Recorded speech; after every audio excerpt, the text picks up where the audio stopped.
All right, you guys ready to start? Okay, hello everyone and welcome to the Center for Marxist Education. Today we have with us Ben Norton, who's an acclaimed journalist, musician, podcaster, really a jack of all trades. He's traveled extensively through Latin America and he's runs the Grayzone and the Moderate Rebels podcast. Today he's going to be talking with us about the recent presidential elections in Ecuador and their impact on the left in Latin America.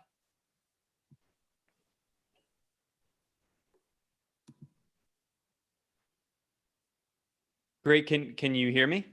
Yeah. Excellent. Thanks. Should I go ahead and start? Yeah. Okay, great.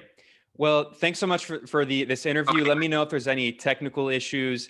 I know that you're planning on recording it, which is great. I'm also going to post this as a podcast after, because since the election, I've been getting a lot of people asking what my thoughts were on the election. You know, the fact that the left-wing candidate Andrés Arauz lost surprised a lot of people. Polling consistently had shown leading up to the election that the left-wing candidate Andrés Arauz would win, even though it would likely be a very close race. What actually happened is the right-wing banker Guillermo Lasso won. So today I'm going to unpack why that happened and talk about really what has been a US-backed assault on the leftist Correísta movement in Ecuador. I have documented this in some of my reporting at the Grayzone, and in fact, if it works in this video on Zoom, I'm going to try to share my screen at some points to show some of the reports that I've done and to also show some of the documents I reference. I don't know, can you all see me? Because for me, I'm seeing someone else, but is everything okay technically? I just want to make sure before I start. Okay, great. So I'll go ahead and start here. Who is Guillermo Lasso? Guillermo Lasso is now the president-elect of Ecuador. This is a right-wing banker. He's in fact one of the richest people in all of Ecuador.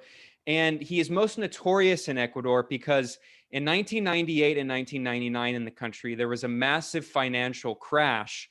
And who was not just the economic minister, but actually the so-called super economic minister who oversaw that financial crash? It was Guillermo Lasso. This is a former Coca-Cola executive and a corrupt banker who was known for stashing millions of dollars in illicit money in offshore bank accounts. He has been named in some of the leaks of offshore bank account documents, and he is extremely right-wing on other policies. In fact, Guillermo Lasso is a member of Opus Dei. If people have heard of Opus Dei, this is one of the most right-wing sects within the Catholic Church. On cultural and social issues, it's extremely reactionary. It also was very closely involved with the CIA throughout the Cold War. The CIA used Opus Dei to destabilize the socialist government in Poland. Also, the majority of the cabinet members in the Pinochet regime in Chile and also in the fascist dictatorship of Francisco Franco in Spain were members of Opus Dei. The CIA cultivated Opus Dei as a counterbalance against the liberation theology forces in the Catholic Church. So Guillermo Lasso is not just a normal right-wing neoliberal. I would be comfortable calling him a far-right candidate. I don't think that's an exaggeration. He's extremely right-wing, and he had previously run in 2 previous elections, presidential elections in Ecuador. So the question is, this was his 3rd time running. The polls showed that he actually was not likely to win. So why did Guillermo Lasso win? And I'm looking through a lot of the English language and Spanish language reporting on Ecuador, trying to explain what happened. And there's a few talking points that you'll see people say, they are correct, but I don't think they are satisfactory in explaining what happened. One of the things that you'll see people say is that the media in Ecuador was extremely biased against the left-wing Correísta movement in Ecuador. Now, for people who don't know, briefly, the Correísta movement is named after the former progressive, actually this former socialist president, Rafael Correa. He won his first presidential election in 2006, and he was this firebrand anti-imperialist candidate who criticized U.S. meddling in Ecuador. He became a hardcore anti-imperialist. He came into office in 2007, and he worked with the other progressive and socialist governments in the region. He became an ally of Hugo Chavez, the socialist leader of Venezuela. He worked with Cuba. He actually joined, under Correa, Ecuador joined the Bolivarian Trade Alliance, the ALBA, which was extremely important because this was an economic alliance that was created in order to challenge the US government's attempt to create a so-called free trade zone for all of the Americas, for North and South America, that was based on NAFTA, but actually NAFTA is only for North America, the North American Free Trade Agreement. The US idea was to make ALCA, which would be for the entire region of the Americas, and it would essentially be a form of neocolonialism in which US capital would control the economies of Central and South America. So in response to the failed attempt to create the free trade zone of the Americas, Hugo Chavez and Fidel Castro in Cuba created the Bolivarian Trade Alliance. What they called the Bolivarian Alliance Trade for the Peoples, and it was called ALBA as opposed to the ALCA US Alliance, which means dawn. And in 2009, Ecuador joined the ALBA Alliance and began doing trade with Venezuela, and it wasn't dollar denominated trade. The majority of trade in the world is still done with US dollars. US dollars are the de facto global reserve currency. The point of ALBA was not only to integrate the economies of Latin America together so they can help develop each other, but also to do that trade by circumventing Washington and doing trade in domestic sovereign currencies and not the US dollar. So for instance, the trade between Venezuela and Ecuador was done in the Sucre. And there was also trade done with other countries. Nicaragua, where I live and I'm currently speaking from, also is part of the ALBA Alliance. And the US was really dedicated trying to remove Ecuador from the Bolivarian Alliance. Also under Correa, Ecuador became an important regional hub, linking not only economically with other countries in Latin America, but politically. Quito, the capital of Ecuador, was the headquarters of UNASUR, the Union of South American Nations, which was kind of like an African union for Latin America. The goal was to try to prevent the US from dominating Latin American affairs, because anytime there was some kind of conflict between countries in Latin America, they would often have the US as a so-called mediator who would just take control, or something, an institution like the United Nations. They decided, let's keep our negotiations regional in Latin America, and Ecuador became a leader in UNASUR, a leader in regional integration. So when Correa left office in 2017 after 2 terms, he had picked his vice presidential candidate, Lenín Moreno. I'll talk about Moreno. Moreno ended up being a US cat's paw. It's very likely that he was either bribed by the US and or is a CIA asset. He did a complete 180, betrayed the citizens' revolution movement that was launched by Correa, which is also known as the Correísta movement or Correísmo, kind of like Chavismo in Venezuela or Sandinismo here in Nicaragua. And Moreno implemented neoliberal structural adjustment policies. He withdrew from the ALBA Alliance. He kicked out the UNASUR headquarters that had been in Ecuador. He recognized Juan Guaido as the fake president of Venezuela, and overall just subjugated Ecuador to US imperialism. Now, Lasso, the banker candidate, represents very much a continuation of those policies. So the question is, what happened? Why was the Correísta movement, which is still the dominant force in Ecuadorian politics, not able to win the election? The argument that we've seen that the media was entirely against Arauz is not satisfactory. That's true. The media has been extremely aggressively against Arauz, spreading lies and fake news, trying to cartoonishly link Arauz to the FARC, or actually to the ELN, the Ejército de Liberación Nacional, the Army of National Liberation in Colombia.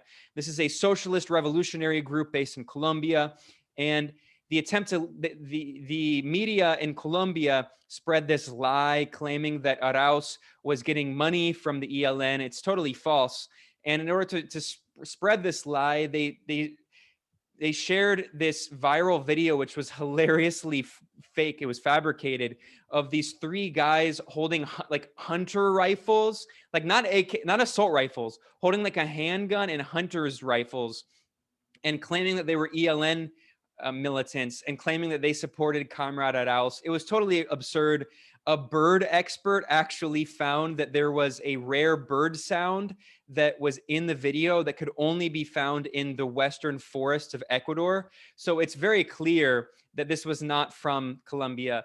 But this is the so-called evidence they were using. In fact, a former president of Colombia warned that the far-right forces led by Ivan Duque were trying to meddle in the Ecuadorian electoral process, trying to help the right-wing banker Guillermo Lasso, and trying to spread this fake news to demonize Andrés Arauz. I think that was certainly a factor. But the thing is, that didn't change. That's not new.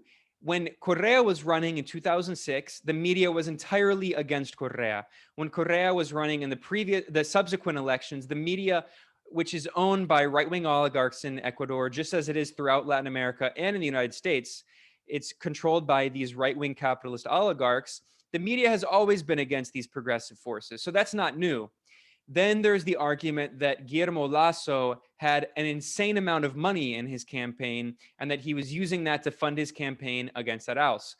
That's true as well, but in the past elections against Correa, he was also running against the right-wing oligarchy, these capitalist interests. That doesn't explain why he lost. The reality, which unfortunately you will not see in most reporting, especially in English, the reality of why Arauz lost is because Washington, for 15 years now, has been cultivating a series of fake left groups in Ecuador. And I have reported on this extensively at the Grayzone. A series of so-called environmental groups, which are actually thoroughly neoliberal and pro-imperialist, and also a series of right-wing indigenous leaders who do not represent, of course, all of the indigenous communities in Ecuador. The indigenous communities in Ecuador are divided politically very much, and I'll talk about that today. And the reality is that through over 15 years of flooding these groups with millions of dollars of funding from the U.S. Agency for International Development and from the National Endowment for Democracy, which are two CIA cutouts.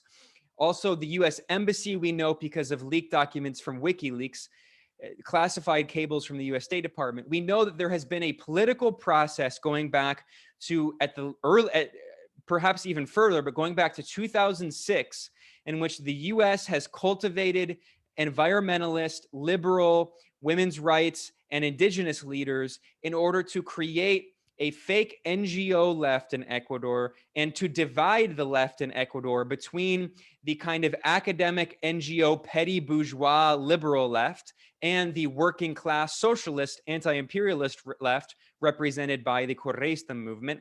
And they actually succeeded in this election. During the Correísta era of Rafael Correa, when he was in power, they were not able to leverage those forces to successfully remove him from power. There was a violent coup attempt against Correa in 2010, in which some of these astroturfed fake left forces actually played a role, including former Maoists, which I'll talk about, and including some of these fake left groups, which participated in a violent coup attempt in 2010, along with parts of the police that had rebelled and actually took Correa hostage. But that failed. It's kind of similar to the 2002 US-backed coup against Hugo Chavez, in which the military briefly for a few days actually did successfully overthrow Hugo Chavez, but he was brought back by the masses who supported Hugo Chavez so strongly. So the US was not able to successfully divide the left in Ecuador, but in this election they were. And something that what's incredible is I've seen a lot of analyses of the Ecuadorian election from people, including, friends and comrades I respect, who otherwise have good politics, who are not willing to grapple with this contradiction, with this fact, because the reality is it's complicated. A lot of people don't know about it. And also it's something that is very troubling because I think it represents the new phase, the new strategy of US imperialism, not just in Latin America, but around the world. We've seen a series of coups coup attempts in the past few years, which have confused a lot of left-wing forces in the global north, which some of them have actually openly supported the coup attempts because Washington has, and also Brussels, have created a new strategy of cultivating these fake left forces that talk about women's rights, even though they don't support women's rights, that talk about issues like abortion, which are complicated issues, that talk about environmental issues and so-called extractivism. And they also talk about they claim that these socialist and progressive forces in Latin America are supposedly anti-indigenous, even though most of these governments have actually been the most pro-indigenous governments in the history of these states in Latin America. So I'm going to talk today about the process of cultivation of those movements because it's very insidious. And the reality is that in the Ecuadorian election, the most important factor for Andrés Arauz losing this election is the creation of a new fake left bloc in Ecuador, which is represented by a candidate named Yaku Pérez. And if you read a lot of the analysis of what happened in Ecuador, you won't even see this name mentioned, Yaku Pérez. So what happened, I'm going to go through this really briefly here. And in fact, I'm going to get up an article I wrote back. I was in Ecuador in February during the first round of the election. In Ecuador, there are 2 rounds to the presidential election. In the first round, if a candidate gets either more than half of the vote, or if the candidate gets more than 40% of the vote and 10% more than the next candidate, that candidate wins in the first round. So for instance, as an example, if you're running for president and you win 51% in the first round, you're the next president. Or if you're a candidate and you win 41% of the vote and the second place candidate only has 30% of the vote, meaning you had 11% more, you win in the first round. Now, what happened in the first round is that the vote in Ecuador, the left-wing vote was split between the socialist forces represented by the Correísta movement, the candidate being Andrés Arauz, but also having the blessing of Rafael Correa. Now, there were a lot of obstacles, of course. The National Electoral Council in Ecuador, which is totally controlled by the Moreno regime, which is extremely corrupt. The Moreno regime has purged systematically all of the state institutions of Correísta forces. The Moreno regime has actually exiled a fair number of prominent Correísta leaders, including Rafael Correa himself, who is facing over 30 fake charges. And as an example of this, a series of bogus charges that Correa is facing is so-called psychic influence, influjo psíquico. And that has become a joke in Ecuador. There's actually a lot of memes and there's even t-shirts that Correa supporters are wearing that have Correa like trying to use his psychic influence, like he has like a mutant or something, and it says influjo psíquico. Those are actual crimes, so-called crimes that Correa was tried for in absentia. He's been living in Belgium, where his wife is from. His wife is Belgian. And he thought he was going to retire there because he thought that Lenín Moreno was going to continue the process of the Citizens' Revolution. Of course, he did not do so. He did a 180 and betrayed the Citizens' Revolution and worked with the US and the right-wing oligarchy to persecute the Correísta movement. The other former vice president of Correa, Jorge Glass, is currently on a hunger strike. Well, he's not on hunger strike anymore. He was on hunger strike and he almost died. He is in a high security prison in Ecuador. He was also tried and imprisoned on bogus charges by the Moreno administration. He nearly died from the hunger strike, and they still did not release him from prison. He's a political prisoner. There are a series of other Correísta leaders, including democratically elected officials, mayors, MPs, who were forced into exile in Mexico. Some of them were actually hiding in the Mexican embassy in Ecuador. We're talking about very extreme persecution on part of the very dictatorial, very authoritarian right-wing Moreno administration that Lasso is going to continue all of the policies of, including the more than $5 billion of IMF loans and neoliberal structural adjustment that they've imposed. So while the Moreno administration has carried out this persecution, we've also seen that the Moreno administration stacked the National Electoral Council, the CNE, the main electoral body which oversees the election. That acronym is very important, CNE, because I'm going to mention it in this talk. Now, the CNE originally had some Correísta officials in it, but what happened is that Moreno purged all of the Correístas from the CNE, which is hilarious because in Venezuela, there is also a CNE, an electoral council, and there's so much propaganda demonizing the Chavista government, falsely claiming that Hugo Chavez and then later Nicolás Maduro, that they supposedly stacked the courts. It's always a term used. And that they, which is funny because some Democrats actually support stacking the courts. But in Venezuela, if the elected government tries to supposedly stack the courts, which they didn't do, then supposedly it's a crime.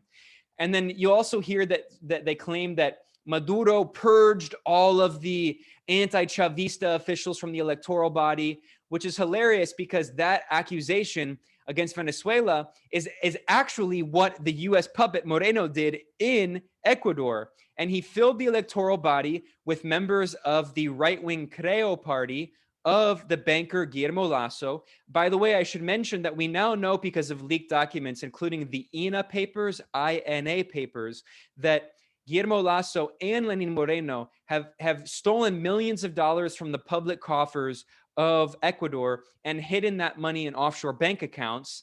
And Moreno and Lasso actually had a deal, a behind-the-scenes deal, working together. So Moreno and Lasso represent the same political trajectory. When Lasso comes into office, he's going to continue the same exact political program of neoliberalism and subjugation to the US empire, betrayal of the people, totally.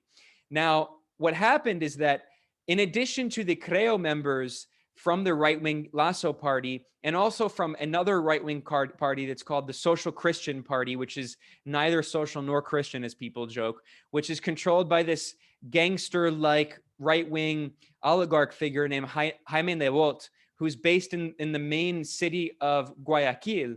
And in Ecuador, there are two main cities. I mean, of course, there are other cities, but there are two, there's like in the US, you could say there's LA and New York. Of course, there are other big cities, but the two main hubs for capital and political power in Ecuador are Quito and Guayaquil. Guayaquil is it's a coastal city. It's got a hotter climate. It's got a different dialect. And then Quito, which is up in the mountains, it has a different dialect, and it's a very different climate and a very different political culture. And the Guayaquil political culture is dominated by the right wing, including Lasso and the Social Christian Party and this gangster Jaime Nebot. And the two of them, Jaime Nebot and Lasso, made a political alliance. So to understand the political alliances in Ecuador, and they were the ones who won the election in a political alliance. Now, what also happened is that the other political faction in Ecuadorian politics is a kind of fake left neoliberal party called Pachakutik. So if you had to kind of name the three main political forces in Ecuadorian politics, one would be Correísmo and the Citizens' Revolution, the only real leftist force in Ecuador, which abides by a philosophy that's called 21st century socialism. This was created actually by Hugo Chavez and by Correa, who called himself a socialist. And he is an economist with a PhD in economics and had previously been a minister. And they created this idea of how can we recreate a new form of socialism in the 21st century called 21st century socialism. And that's and also anti-imperialist foreign policy. Now, the Correístas are not as openly antagonistic to U.S. imperialism as, for instance, Cuba, Venezuela, and Nicaragua, which the former U.S. National Security Advisor, John Bolton, a war criminal neoconservative who oversaw the Iraq War, he referred to that trinity as the so-called troika of tyranny, or as I call them, the troika of resistance. Those Nicaragua, Venezuela, and Cuba are the three governments in the region that have explicitly socialist, revolutionary, anti-imperialist governments. But among the progressive wave, the so-called pink tide, that came to power in the early 2000s of leftist governments in Latin America, Correa and the Correistas were among the most anti-imperialist and left-wing. Now, that's the dominant force in Ecuadorian politics. Correa is the most popular former leader of Ecuador, according to polls, although that's a complicated thing. We have to acknowledge that there is a base in Ecuador that is hardcore anti-Correa.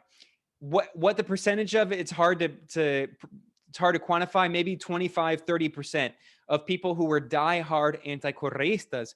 And what has actually happened in Ecuador is that has polarized Ecuadorian politics on an axis of people who are Correistas and anti-Correistas. That's how you define yourself in Ecuadorian politics. So what happened is that in this past election, the right-wing forces represented by the other dominant force, which is the right-wing coalition between Lasso and Jaime Nebot, the right-wing oligarch forces, who, when I say that they're mafiosos, it's not an exaggeration. They're deeply linked to organized crime networks and money laundering. So they don't have an ideology. Their ideology is neoliberalism and subjugation to US imperialism and also racism. And they'll use Christianity to an extent, but also Correa himself is a Catholic and has used Christianity. So that can go in different directions. The reality is that a majority of people in Ecuador are Christian, and they're not pro-abortion. I mean, it's a contradiction we have to deal with. People who support progressive and socialist politics. The reality is that the masses of most Latin American countries don't support abortion. Now, in Cuba, they had a socialist revolution that overthrew the bourgeois state, and they didn't need to have presidential elections, so they could just implement abortion. But the reality is that in Venezuela and Nicaragua and Ecuador, these countries that still have bourgeois democracies and still have presidential elections, and you have to deal with those contradictions, abortion by far does not have majority support. So some of these presidents have, on some cultural issues, they haven't been as progressive, which brings us to the fake left, which I'll talk about in a bit, which, like the neoliberal fake left in the US, like the Democratic Party, has tried to intentionally create an astroturfed NGO-funded fake left that uses cultural and social issues, but totally obliterates class politics, removes class politics entirely and removes anti-imperialism entirely from politics. So what happens is that because Correísmo is the dominant force in Ecuadorian politics, just as in Venezuela, Chavismo is the dominant force, and here in Nicaragua, Sandinismo, the Sandinistas are the dominant force. So that polarizes politics on an axis. So that means that the people who are running against the Chavistas, the Sandinistas, and the Correistas, their entire political program is, I am against Correísmo, I'm against Chavismo, I'm against Sandinismo. They don't have any other promises. And what happens is that in every single presidential election, the election becomes a referendum on Correísmo, Chavismo, and Sandinismo. Now, in Venezuela and in Nicaragua, the government has still maintained such a solid support base, and also they have popular social movements behind them, control of labor unions, or rather labor unions support them. They don't control them, but the labor unions support them, the communes support them, and also the opposition has remained really divided and weak. Now, what happened in Ecuador is that this election was not a referendum, or was not an election in support of Lasso. It was a referendum on Correísmo, and specifically the three forces I mentioned, which are Correísmo, the right-wing oligarch mafioso cabal, and then, or you could just call them the small bourgeoisie, right? I mean, I don't like using the term cabal. I mean, it's kind of a joke, but it's anti-Marxist. We're talking about the national bourgeoisie, but not the progressive national bourgeoisie. These are the gangster, the right-wing conservative forces, many of whom actually have ancestors who are linked to Spanish conquistadors, the colonialists. They're part of the old money, and they control businesses. They're the oligarchy. They represent the small bourgeoisie, and also, in the case of Lasso, the comprador bourgeoisie, the bankers, the people who work with international finance. And then finally, this brings us to the other dominant faction, which has been emerging, which has been cultivated over 15 years with millions of dollars from the United States and NGOs, also from the European Union, by the way, which plays a big role in funding these NGOs in the fake left. And that's what you could call the kind of fake eco left.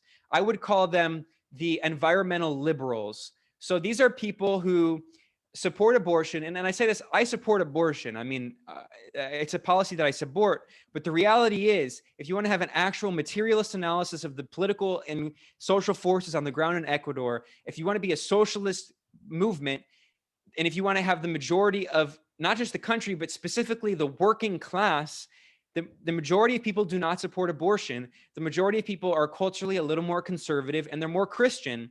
And in fact, a lot of them still are Catholic and look to the Catholic Church. And that's true also in Brazil. That's true here in Nicaragua, especially, although the role of the Catholic Church is more complicated. The reality is that not in all countries, but in many countries in Latin America, the masses, the working class, tend to be a little more conservative culturally and social and gender and sexuality issues. And that's not to say that they're all, mouth foaming misogynists and I mean, no, it's absurd. No, that's a ridiculous, racist trope. But the reality is that this kind of liberal politics that we see that dominates Europe and the United States is not dominant in the global South. And by the way, that's because they're liberals. Liberalism and socialism are not the same thing. In the US and the global North, there's this idea that like, in order to become a socialist, you're like really liberal. You become like so liberal that you go over from liberalism into socialism. That's not how politics works. I would argue that in many ways, liberalism and Marxism are antagonistic forces. But the reality is that we've seen the construction over 15 years of this liberal left in Ecuador, which is bigger in Ecuador than it is in Venezuela and Cuba and Nicaragua and in Bolivia. Why is that? I would say that it's because in Ecuador, there's a larger class of like the petty bourgeois, kind of cosmopolitan international bourgeoisie. So these are not like the international financial capital bourgeoisie. This is not like the bankers, but it's the academics, small business owners, people who speak English and they study in the United States and Europe, and they have a lot of friends, and their social networks are across in the United States and Canada and Western Europe. And they had developed that kind of liberal politics that we see of the kind of liberal fake left in those areas.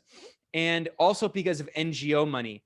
We're talking about tens or hundreds of millions of dollars over the past 15 years from USAID, the National Endowment for Democracy, from the European Endowment for Democracy, from European governments, from big foundations like the Ford Foundation, Rockefeller Foundation, and yes, you're not allowed to say it, but the Open Society Foundations.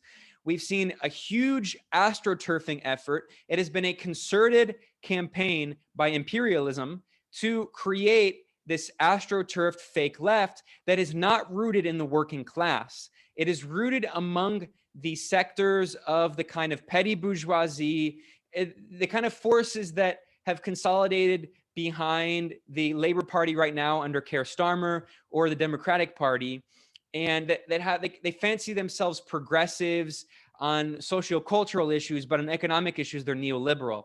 So those are the three forces in Ecuadorian politics. The dominant is Correísmo.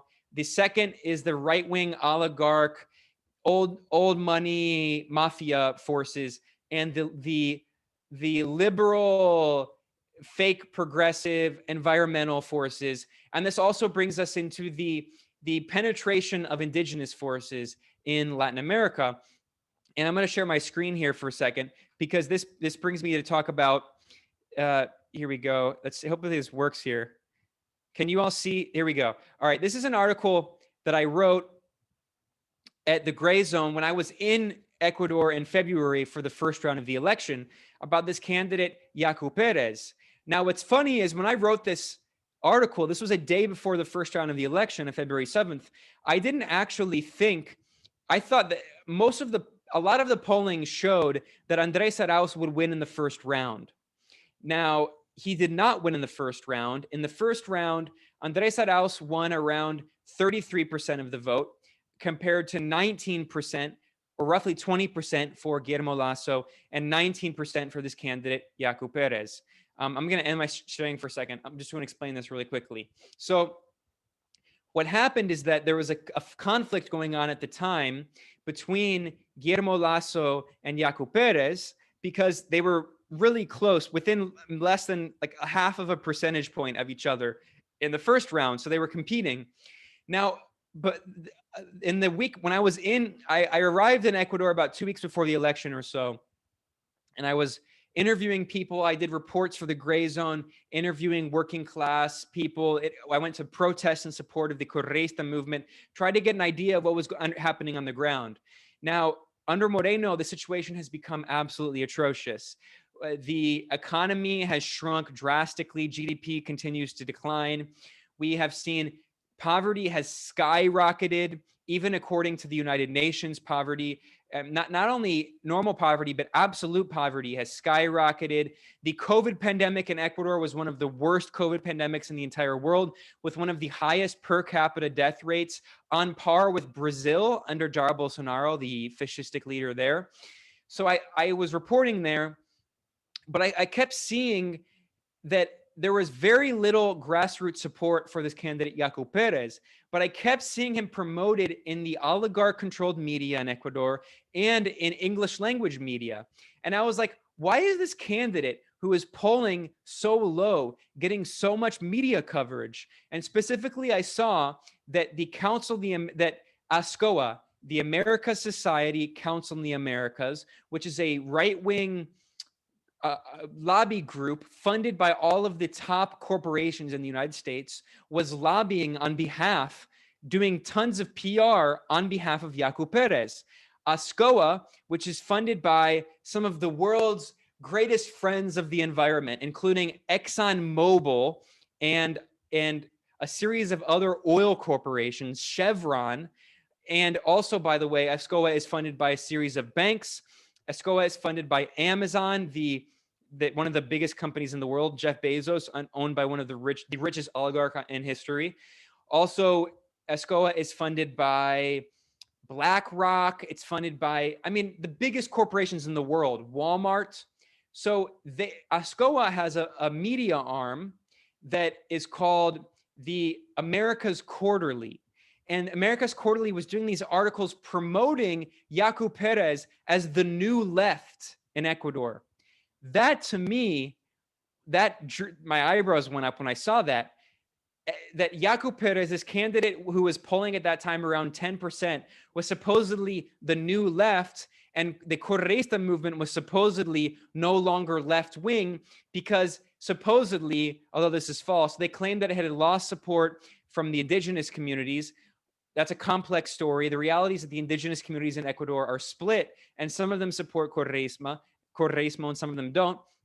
And America's Quarterly was also saying that Correa was an extractivist.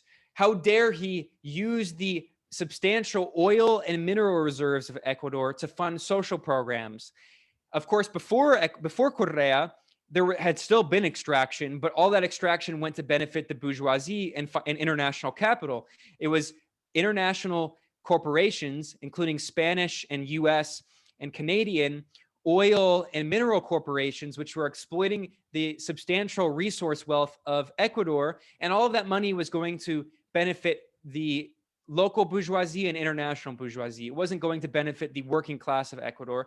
So Correa, like Hugo Chavez in Venezuela, said, we're going to use the natural resources to benefit our country. So that led to this weaponization of this kind of fake neoliberal environmentalism against Correa, like it's also been used against Venezuela. So you'll see these groups, like even, for instance, we saw, and this isn't to besmirch the entire group, but it's very similar to the tactics used to demonize Evo Morales in the lead up to the coup in 2019 in November. Evo Morales is, of course, the former socialist president of Bolivia, the first and only ever indigenous leader of Bolivia.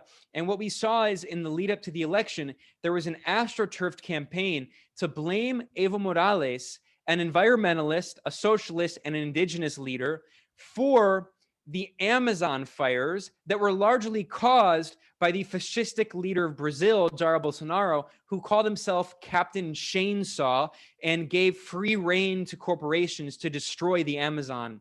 So there was a very sophisticated propaganda campaign that was greased by the wheels of the US soft power networks like USAID and the NED, the corporate media, all these big foundations funding these fake liberal environmental groups. And they blamed Evo Morales for the Amazon fires and accused him of extractivism.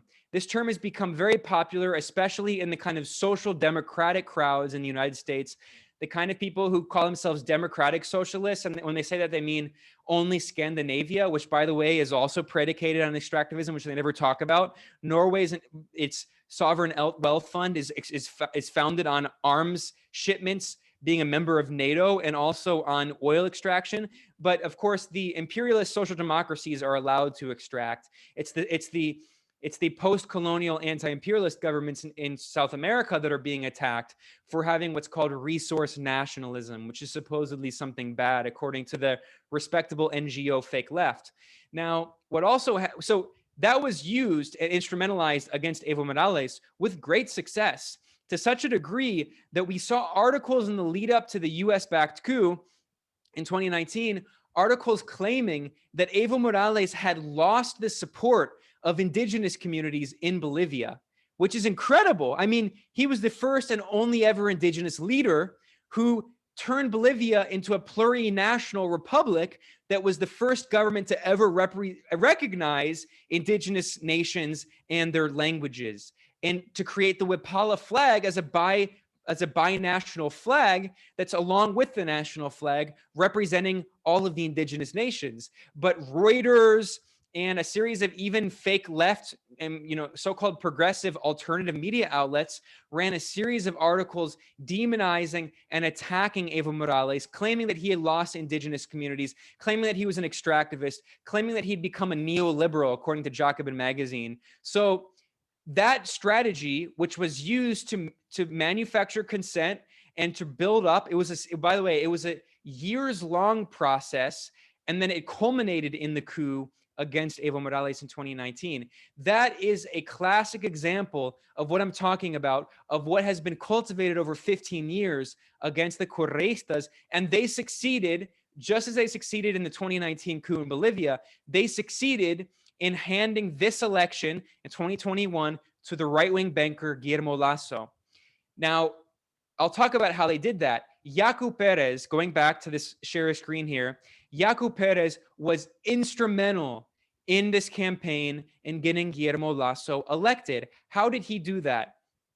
I'm not going to go into this entire article because it's very long and I've already been speaking for a long time. So I don't want to blabber too long here.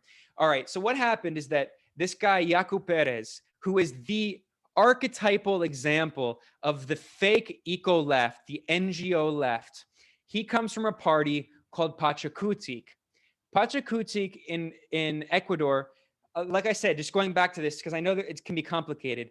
The three political forces I outlined in my analysis: Correísmo, the right-wing oligarchy, old money, and then the fake NGO eco-left that's supported by international soft power regime change organizations. Yaku Pérez is the face of this fake left, just as, if anyone followed closely in Bolivia, there was a young woman named Janice Vacadaza. She was the Yaku Pérez of Bolivia. She runs this group that's called Ríos de Pie, which is funded by Western European governments and worked with the Embassy of Spain. It's a so-called environmental group in Bolivia that protested against Evo Morales, that supported the coup. Janice Vacadaza, who was a young feminist and fake, she calls herself a progressive. She's totally a neoliberal and an imperialist, but she's a Hillary Clinton progressive, if you will.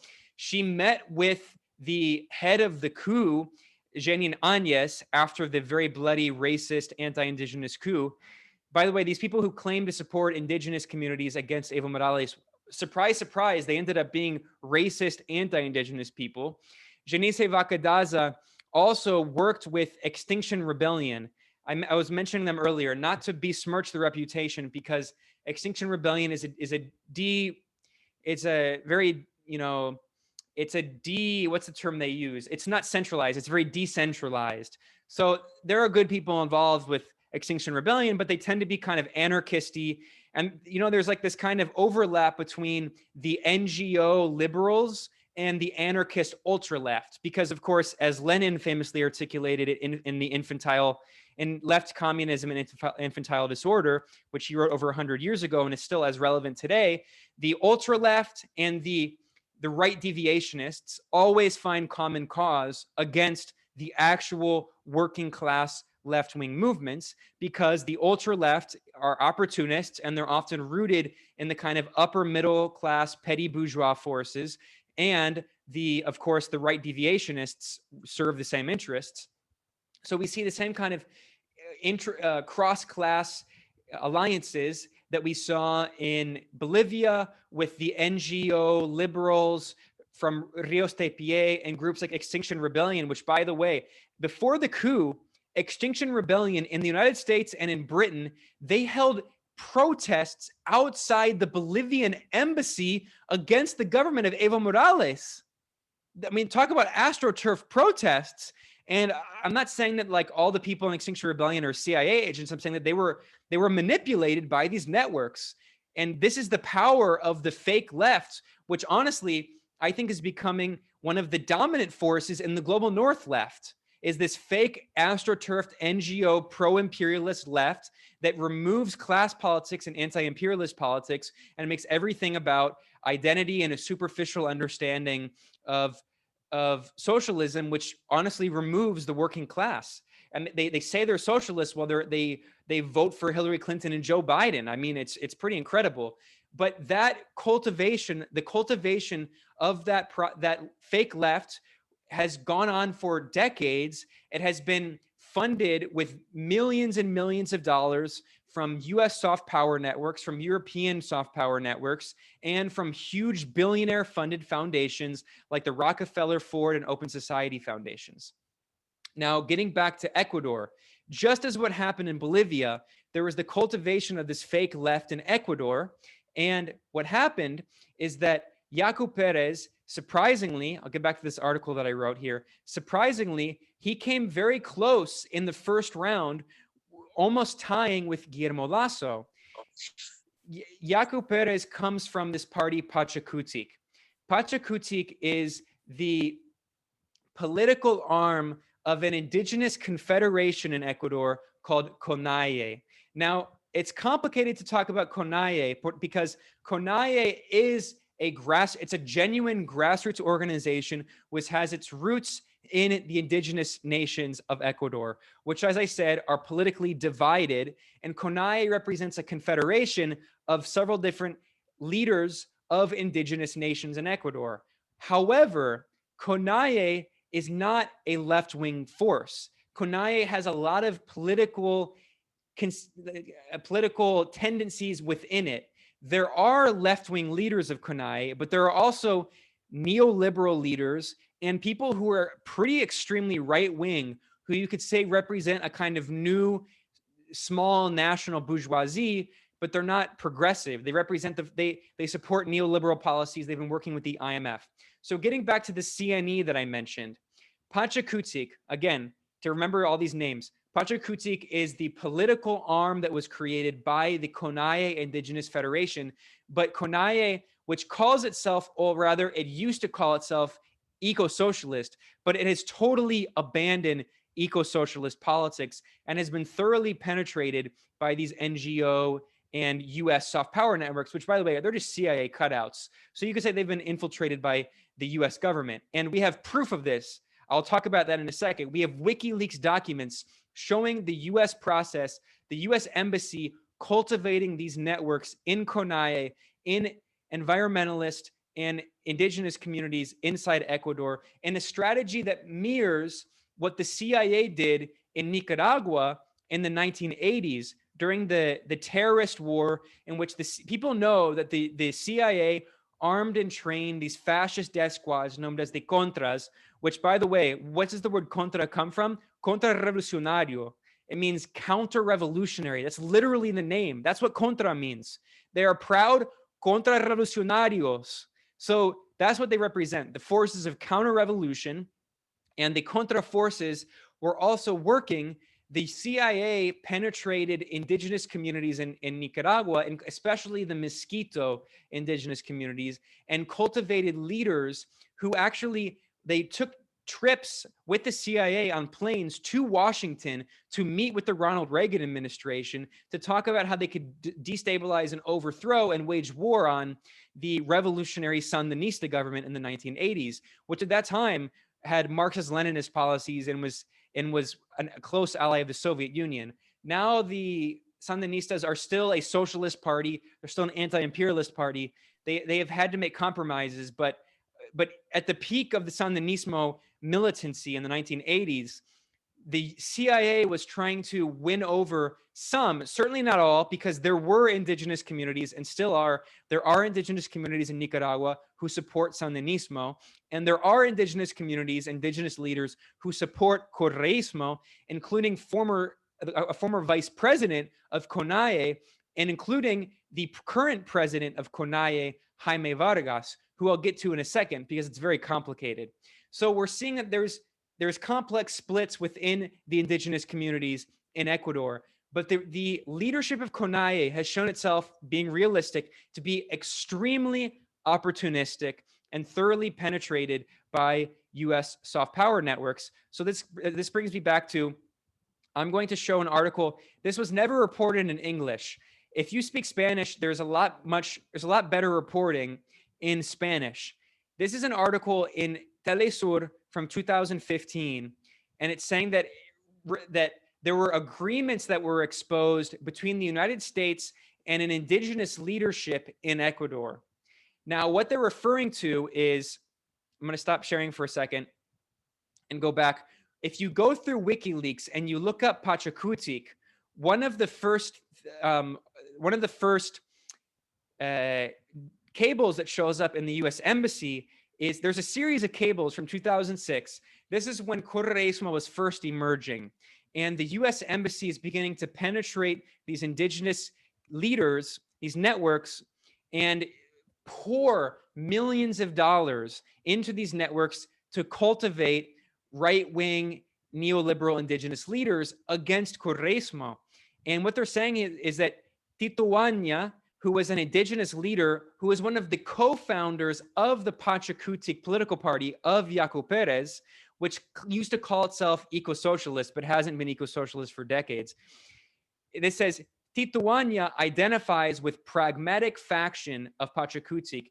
This was a confidential U.S. Embassy cable that we have only thanks to WikiLeaks. And this is why right now Julian Assange is a political prisoner being tortured in a maximum security high British prison. We just passed the second anniversary. I mean, what they're doing to him is insane. The UN Special Rapporteur on Torture has said that he's being tortured. Why is Julian Assange being tortured? It's not just because he exposed US war crimes. It's because he exposed the machinations of US imperialism and how the US Embassy around the world not only organizes coups, but helps cultivate these networks of the fake left to destabilize genuinely progressive anti-imperialist forces.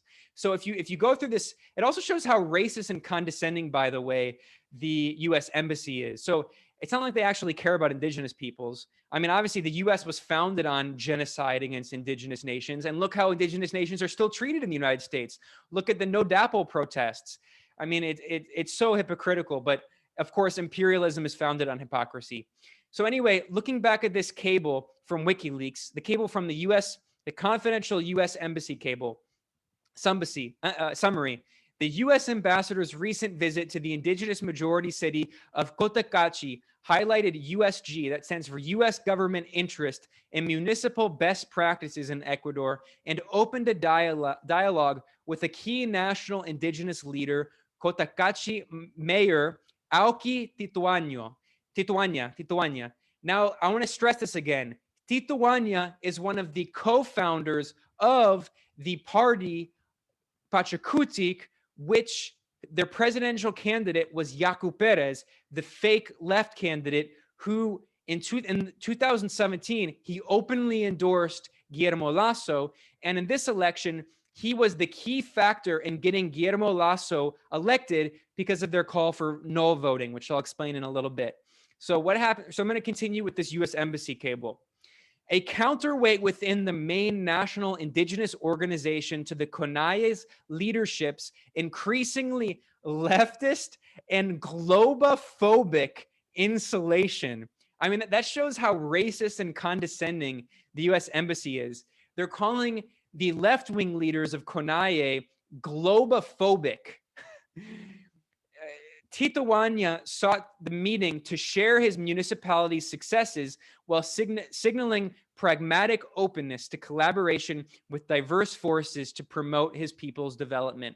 I mean, in liberal imperialist embassy speak, what they're saying is that the U.S. was cultivating opportunistic right-wing indigenous leadership within CONAIE in order to divide CONAIE against Correísmo. And if you read that embassy cable, it talks about how they were worried about Correa's rhetoric, because this embassy cable is a month before the 2006 election in which Correa won the election. The U.S. could see what was on the horizon. The U.S. was afraid that if Correa won, that Ecuador would have a socialist, anti-imperialist government that would ally with Venezuela, which is exactly what it did, that it would join the ALBA alliance, which is exactly what it did. So the U.S. Embassy, and this is, by the way, under George Bush, not under Barack Obama. This is a bipartisan policy. It very much accelerated under Obama and under the Hillary Clinton and John Kerry State Departments. But what happened is that they begin cultivating these leaders within CONAIE in order to divide CONAIE. Again, this is the Indigenous Confederation, which represents some, but not all, indigenous nations in Ecuador. Now, what they also say in that cable is that there were other indigenous leaders they were working with. And I'm going to show another document here, which is very important because it really explains how the penetration of these networks worked. So I mentioned this candidate, Auki Titoania, who was this indigenous mayor of a major city. He also was a leader within Pachakutik and CONAIE, and the U.S. Embassy was cultivating him. Now, that cable mentions that he was a close friend of Jaime Nebot, who I mentioned earlier, from Guayaquil, the main city. He's like this right-wing oligarch interest from the Christian Democratic Party, which is neither Christian nor the Social Christian Party, which is neither Christian nor social. It's a right-wing party, and very right-wing party. And Titoania, what happened is that he slowly gravitated more and more to the right. And in the 2012 election, this leader who was cultivated by the U.S. Embassy, this indigenous leader, he agreed to be the vice presidential candidate of the right-wing banker Guillermo Lasso. So this is a co-founder of the indigenous Pachakutik Party, which called itself so-called ecosocialist. He not only endorsed Guillermo Lasso, the right-wing banker, he openly campaigned as his vice presidential candidate in the 2012 election.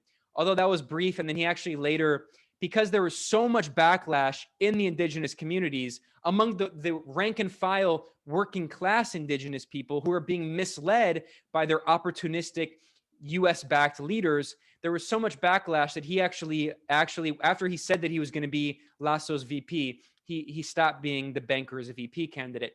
But that, to me, that was the beginning of the sign of how the US had succeeded in infiltrating Pachakutik and CONAIE against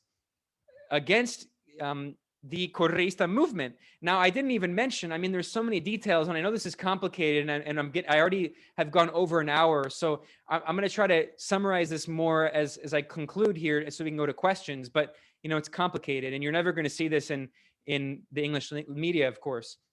I didn't even mention that, I mentioned that in 2010, so CONAIE has its origins in a series of protests against neoliberal governments. That's true. I mean, like I said, there have been left-wing leaders in CONAIE, although they tend to be kind of more anarchisty. And what happens is that there were a series of neoliberal presidents in Ecuador that were overthrown by popular mass movements, and CONAIE played a main role in the popular mass movements against them. So there was a president named Lucio Gutierrez who actually, sorry, I should say that there was a president, Jamil Mahaud, who he was president in 1998 to 2000 during the huge economic crash in which super economic minister Guillermo Lasso, now president-elect, the right-wing banker, oversaw this economic crash that destroyed 80% of the value of the Ecuadorian currency, which bankrupted basically the entire Ecuadorian people, excluding the huge big bourgeoisie elements who had links to, like the comprador bourgeoisie, who had links to international capital and who had hidden all of their wealth in US dollars and offshore bank accounts, like Guillermo Lasso, whose wealth went up during the financial crash when his compatriots all went bankrupt. So Lasso and Jamil Maud, this president, this neoliberal president, bankrupted the country. And then adding insult to injury, they dollarized the economy in 1999. They made the US dollar the official currency of Ecuador, which, by the way, it is still the official currency, as a sign of the colonization of this country. We're not even just talking about imperialism, we're talking about colonization. They don't even have their own sovereign currency. So when there were these massive protests during the economic crash that destroyed the economy, that bankrupted the Ecuadorian people, Guillermo Lasso and his banker friends all became rich, even richer.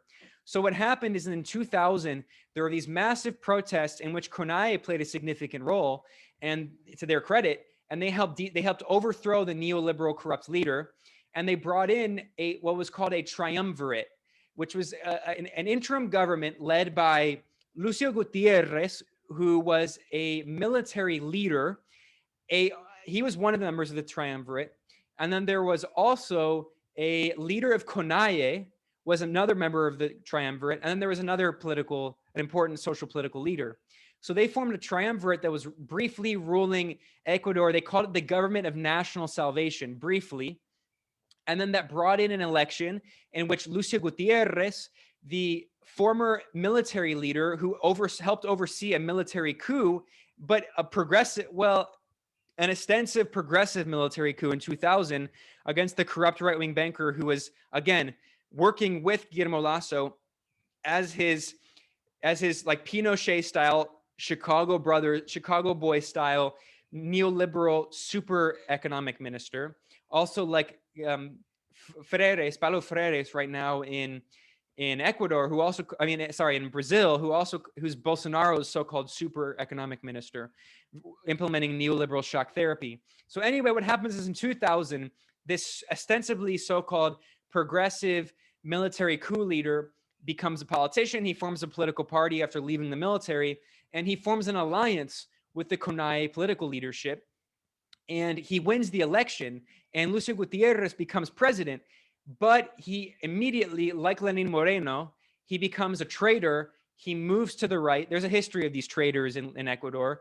And he goes to Washington, and he declares himself a close ally of Washington and a puppet of Washington. And he begins implementing neoliberal policies, removing subsidies on gas, which when the government removes subsidies on gas and oil, what that does is it increases the prices of everything, because trucks are used to ship foodstuffs. And so anyway, what happens is that there becomes a massive crisis, an economic crisis, and also Lucio Gutierrez, his government was shown for being corrupt.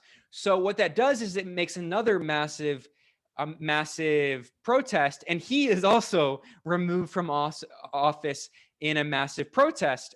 So there's a series of these movements, these protests, like we saw in 2018 against Lenín Moreno's neoliberal economic reforms. And, they did not succeed against Lenín Moreno in overthrowing him, but there are a series of these protests. And what happens is that I mentioned Lucio Gutierrez forming a coalition with CONAIE after they overthrew the corrupt government, even though they themselves became neoliberal and corrupt. This was in 2000. That was the seeds of CONAIE becoming more and more right-wing and corrupted. And you start having these neoliberal indigenous leaders who betray their own communities. I mean, there's this kind of fetishization, which is very racist, honestly. There's this idea that like indigenous leaders are all pure and like they can't be corrupted, and like they all like live in tents or something, and like they like all are perfect environmentalists. I mean, that there's this fetishization by some people on the left, which is very racist. I mean, indigenous people are just as complex. Indigenous nations and communities are just as complex as every other country and nation and community, and they have their internal political problems, and we have to be able to recognize that. And there are opportunistic right-wing leaders in indigenous communities.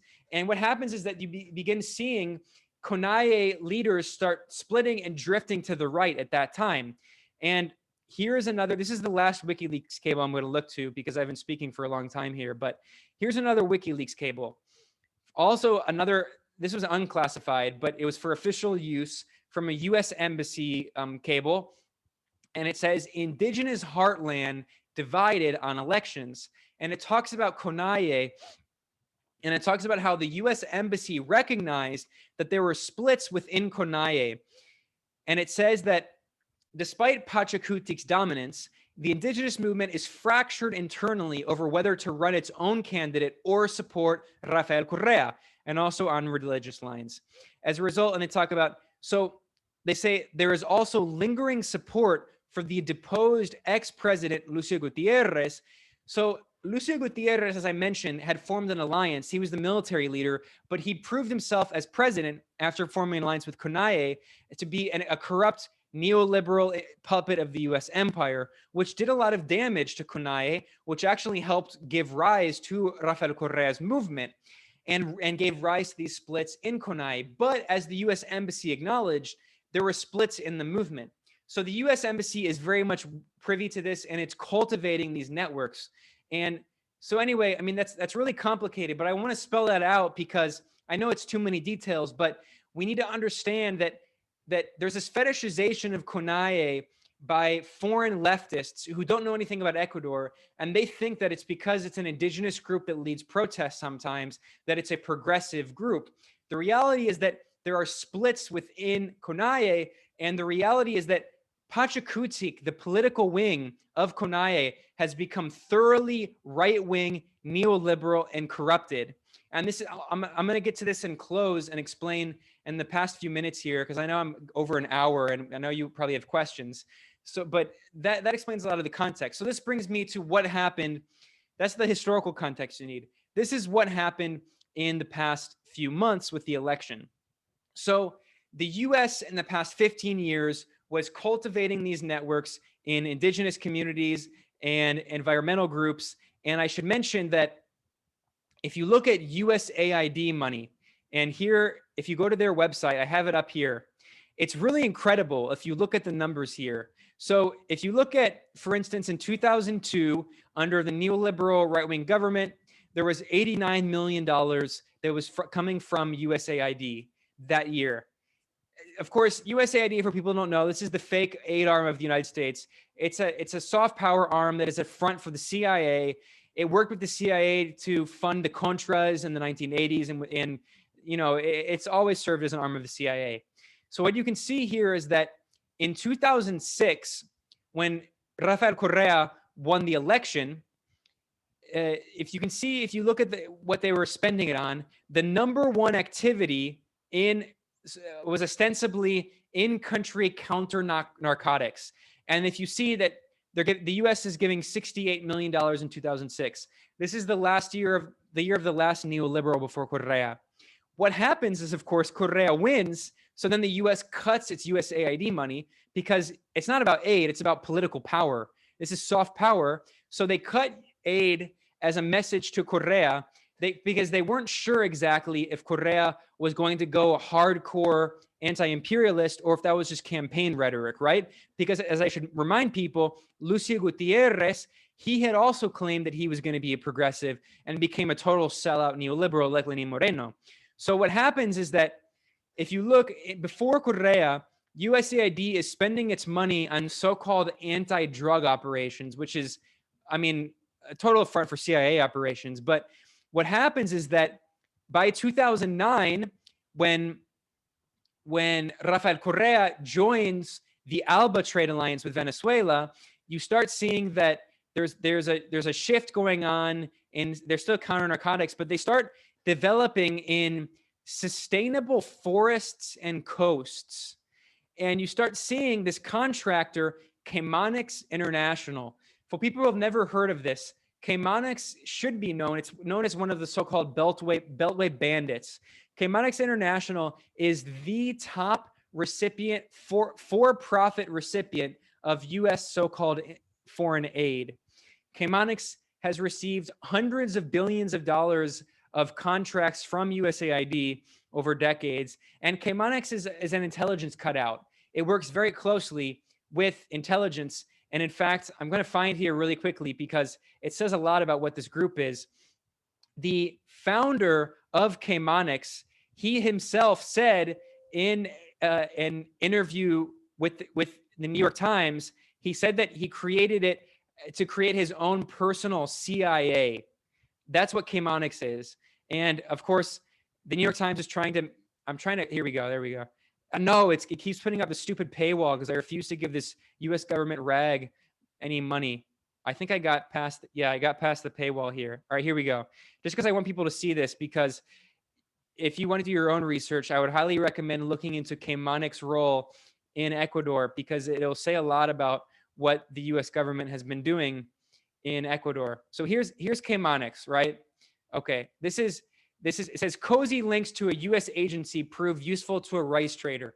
This is a 1993 report and US government mouthpiece, the New York Times, which, by the way, we know the New York Times sends some of its so-called sensitive reports to the US government for review before publication. So they're effectively an arm of the CIA. So here we go. I love this quote. Mr. Murphy, all right, so Chemonics was founded by this oligarch, this capitalist Murphy.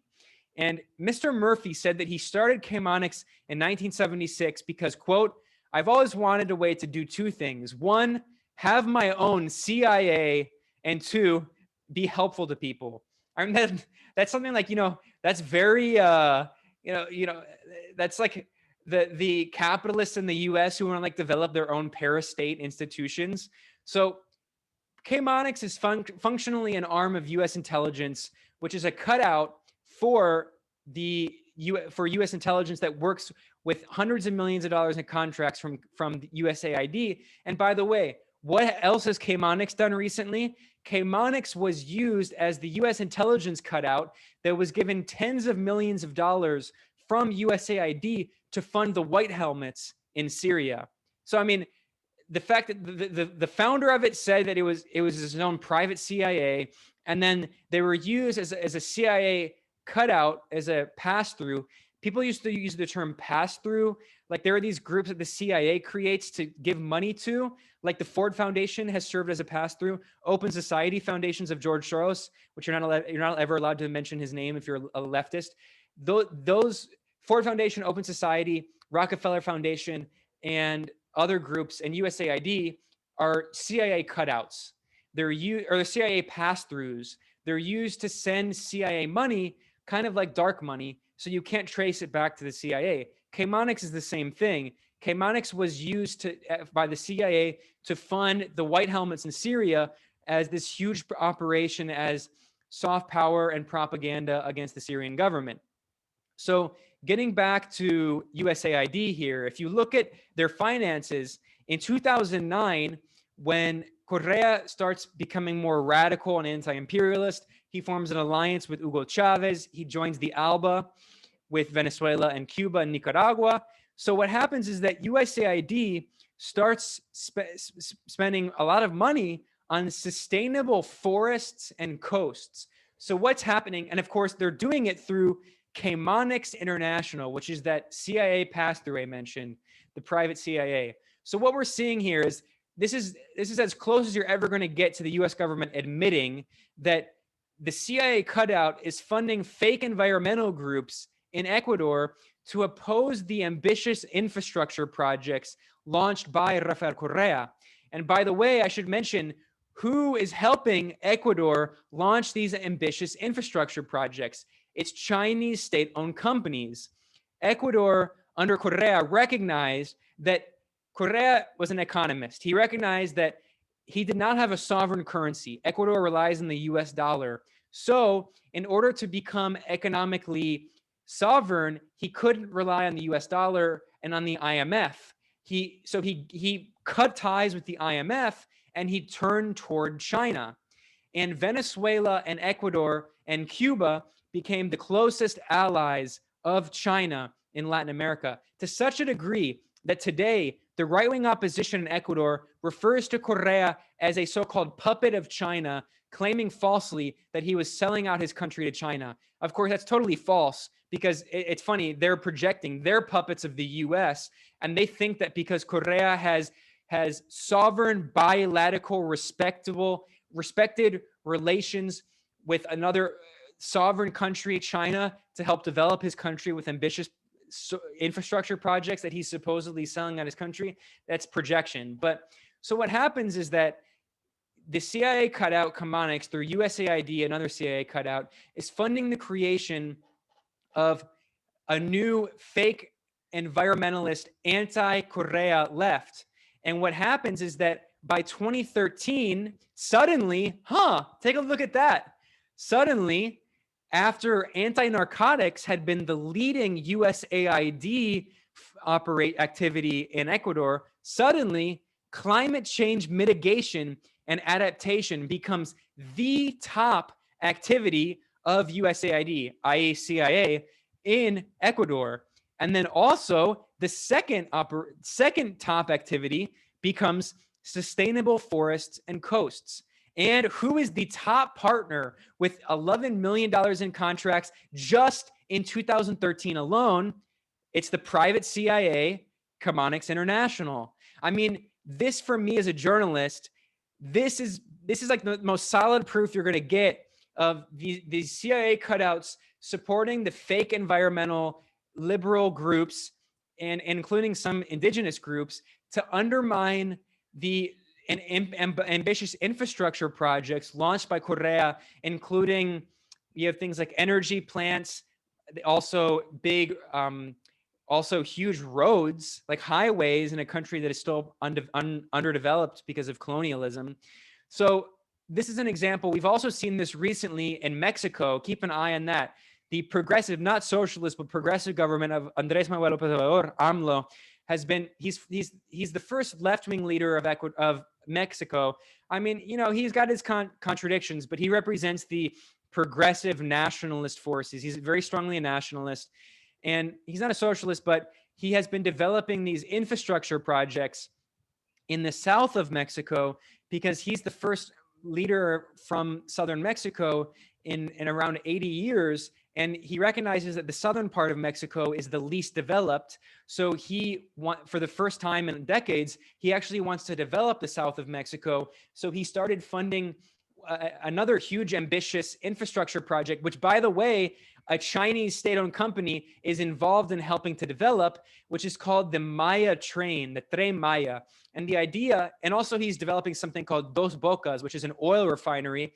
And this week, AMLO, the progressive Morena party that he created, a third party that took power and totally destroyed the neoliberal parties that dominated Mexican politics for decades, which is, by the way, a lesson for third parties around the world. AMLO, and he just this week, he passed a bill that will allow him to re-expropriate the privatized oil refineries that had been privatized under the neoliberal president Enrique Peña Nieto, who stole the election with U.S. backing. Totally long story, but Enrique Peña Nieto revised the revolutionary Mexican constitution going back to the Mexican Revolution of the 1910s, which had nationalized oil and said that it was illegal to have privatization.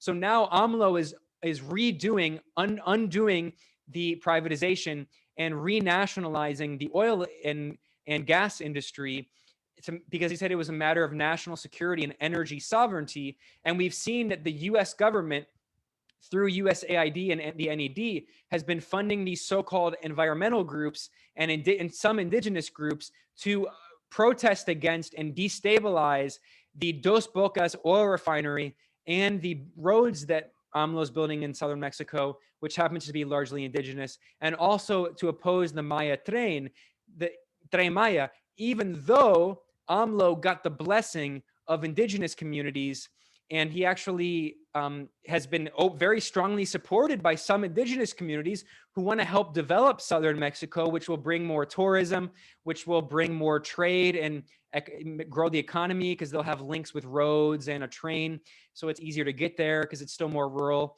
right now. So this strategy, I mean, what the U.S. is doing is not new. The U.S., through its soft power arms and CIA cutouts, has been organizing, cultivating, and fake environmentalist groups and right-wing opportunistic indigenous leaders who are betraying their own indigenous communities on behalf of international capital and the U.S. empire.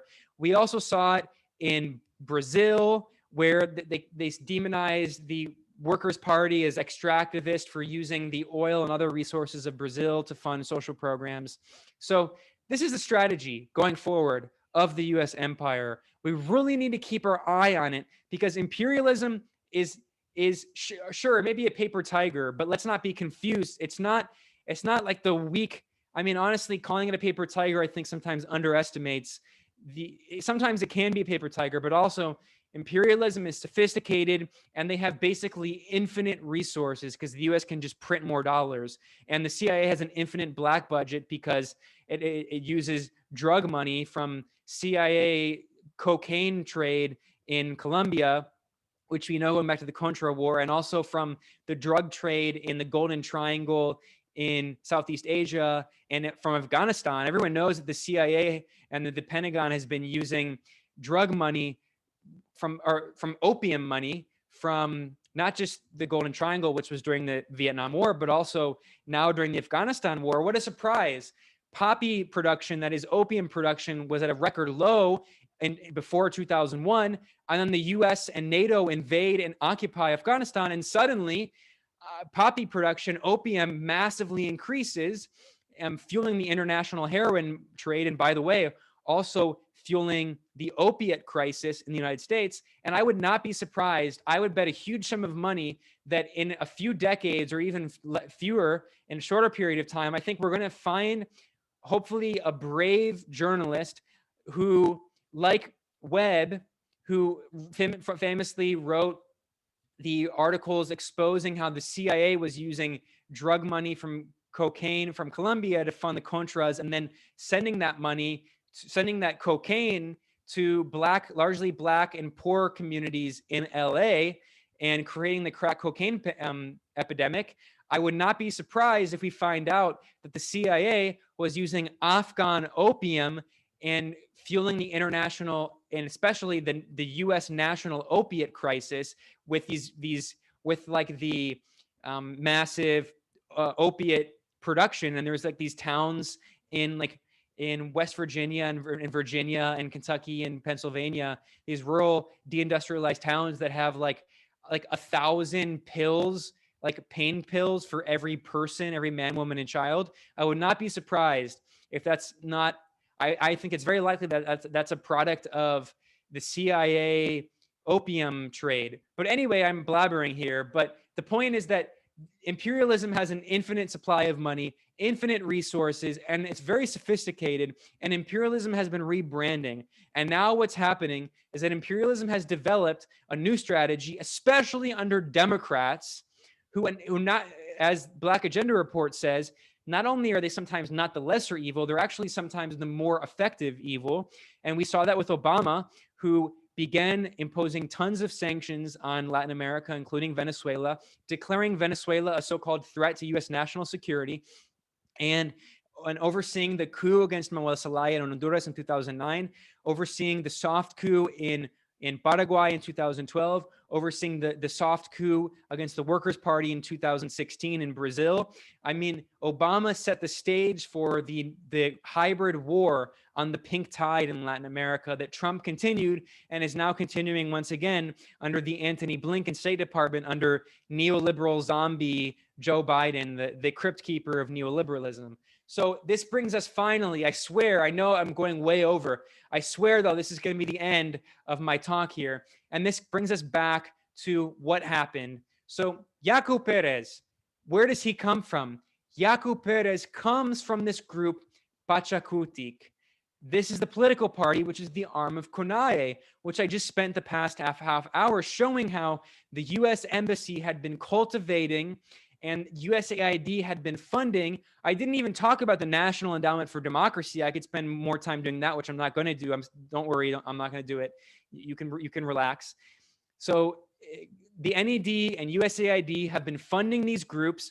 Also, the National Democratic Institute, which is another arm of the CIA under the umbrella of the NED, which is linked to the Democratic Party, by the way, which proves my point further. The NDI, we have documents showing that the NDI trained leaders of Pachakutik, who then were leaders who protested to try to destabilize Correa, who participated in the violent 2010 coup attempt alongside, I don't have time to get into it, but ironically, alongside the Communist Party Marxist-Leninist of Ecuador, which is neither communist nor Marxist nor Leninist. It used to be Maoist, and then it became like Hojaite. They actually split in the 70s with Maoism. I think in 1976 when Mao died, or 1978 with Deng Xiaoping, they split with Maoism. They became Hojaites. After Albania was overthrown, they just became like agents of imperialism and like weird, like anti-revisionist liberal imperialist neoliberals, and they infiltrated the academic sector. They actually have power. The Communist Party Marxist-Leninist has a front group called the NPD, which is like the and they also have they formed an alliance with Pachakutik and with CONAIE, and they were participating in violent protests to destabilize Correa, protesting his infrastructure projects, saying that they were against the environment, which is, again, this is how we see how imperialism is funding groups. Imperialism, these global north rich countries which were founded on fossil fuel extraction and genocide of indigenous peoples and slavery of black people and destroying the planet, they are now funding fake environmentalist groups who are trying to destabilize and overthrow progressive and socialist governments in Latin America, who are trying to develop their underdeveloped countries that were underdeveloped and developed by colonialism and imperialism. And they're telling them they can't use their own natural resources to develop their countries, even though the people of the country, the majority, are benefiting with healthcare and education and literacy programs and vaccination programs and women's rights programs and jobs programs. I mean, it's so condescending and racist to call these leaders extractivist, but that's part of the new strategy of imperialism that a lot of people in the global north are buying into. So Yaku Pérez, CONAIE, Pachakutik, they play a role in the 2010 coup attempt against Correa, along with the fake former Maoists, fake former Hojaites turned agents of imperialism. And then finally, which is another classic example of the fake left, if you know, like the CIA created like a series of like fake Maoist groups that would like wage war on communist parties. And like this also gets into the years of lead in Italy, where like it's very likely that the Red Brigades were actually probably Italian intelligence, if not the CIA. And because they actually took, who did they take hostage? They took hostage the progressive Italian prime minister who wanted to make a deal with the Soviet Union, to have a peace agreement with the Soviet Union to soften and make and freeze the Cold War, or whatever, to end the Cold War. And then suddenly he's kidnapped by these so-called revolutionaries who then kill him, even though whatever. There's a lot of very suspicious stuff with that with U.S. intelligence. Anyway, this strategy is not entirely new, but now we're seeing again the new kind of fake left that is developed by these liberal NGO networks and by intelligence. And then finally, I swear I'm almost done. I know I keep saying that, but I swear like 5 more minutes here. So Yaku Pérez, this gets into what his strategy was. Yaku Pérez, as I explained in my article, if you want to get probably too deep detail, as you can tell here, I mean, I have a tendency to blabber and bloviate and go way over time because there's so much information and I'm just like passionate about this stuff. So sorry. And you're never going to see it in mainstream media. But if you want to get more details on how Yaku Pérez has operated, read this article I did at the Grayzone. But anyway, the point is, so what happens is that Yaku Pérez with the help of groups like ASCOA, the corporate lobby group, with the help of the corporate media, with the help of CNN, Yaku Pérez has become a regular on CNN en Español. And in fact, today is April 17th. What happened today? Yaku Pérez was invited on CNN en Español, and he did an interview, incredible interview, mind-blowing interview, in which he said, this is the quote here from CNN en Español, the former president Correa represents the new right wing.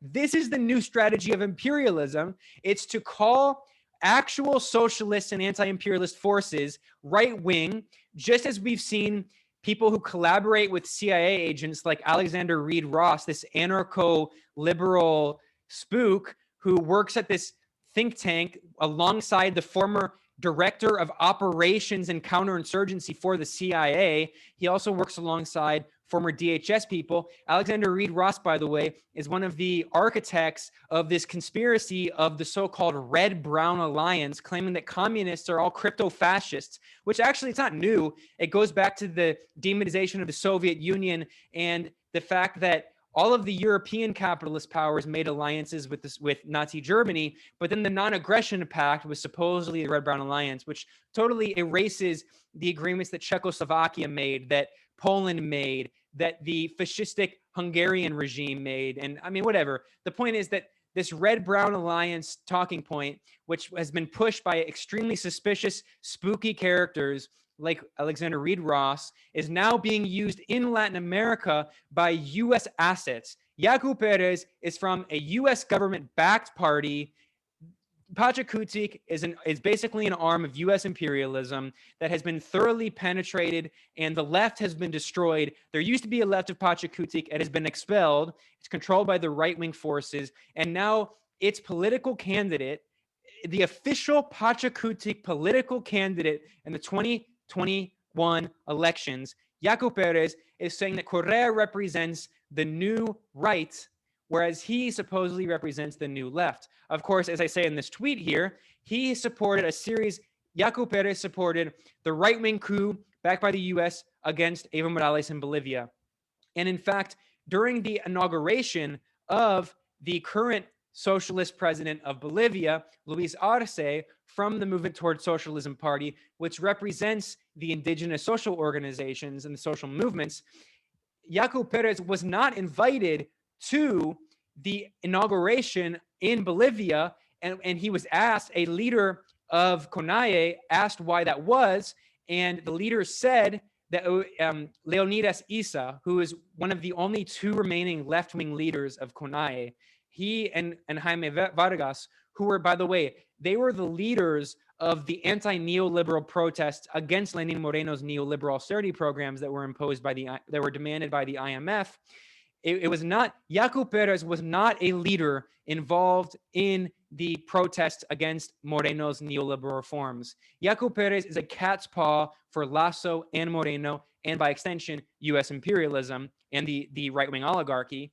And the left-wing leaders of CONAIE, Jaime Vargas and Leonidas Issa, during the campaign, they said openly in interviews that their own so-called political ally, Yaku Pérez, from their party, Pachakutik, was secretly conspiring with Guillermo Lasso and with Jaime Nebot, the right-wing leaders, in order to undermine Correísmo. Of course, they ended up being totally right.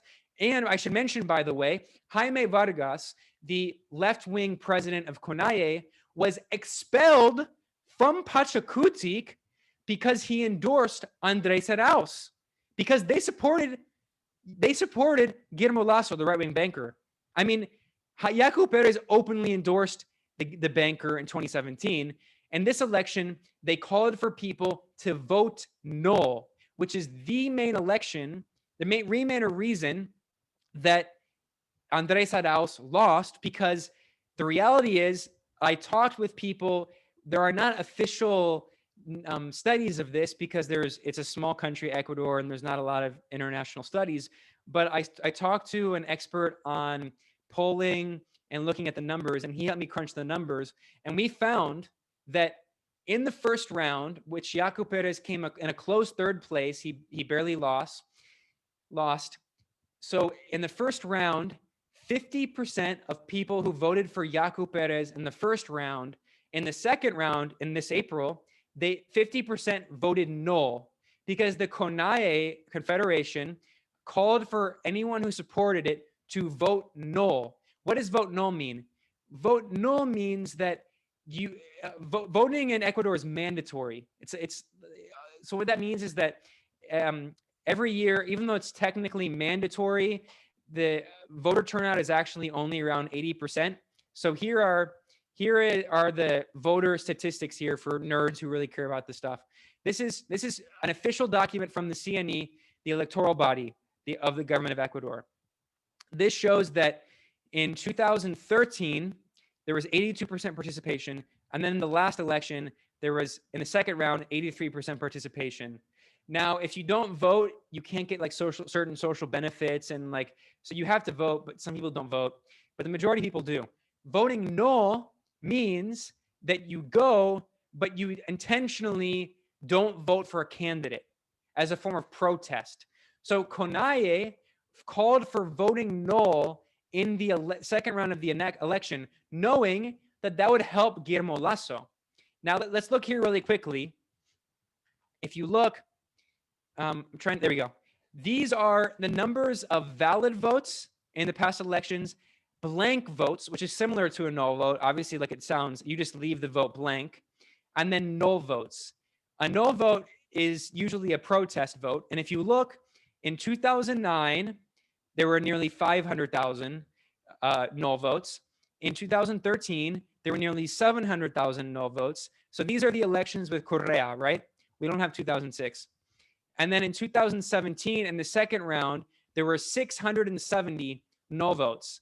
All right. So that means that an average in the past two elections, there were around 700,000 null votes, right?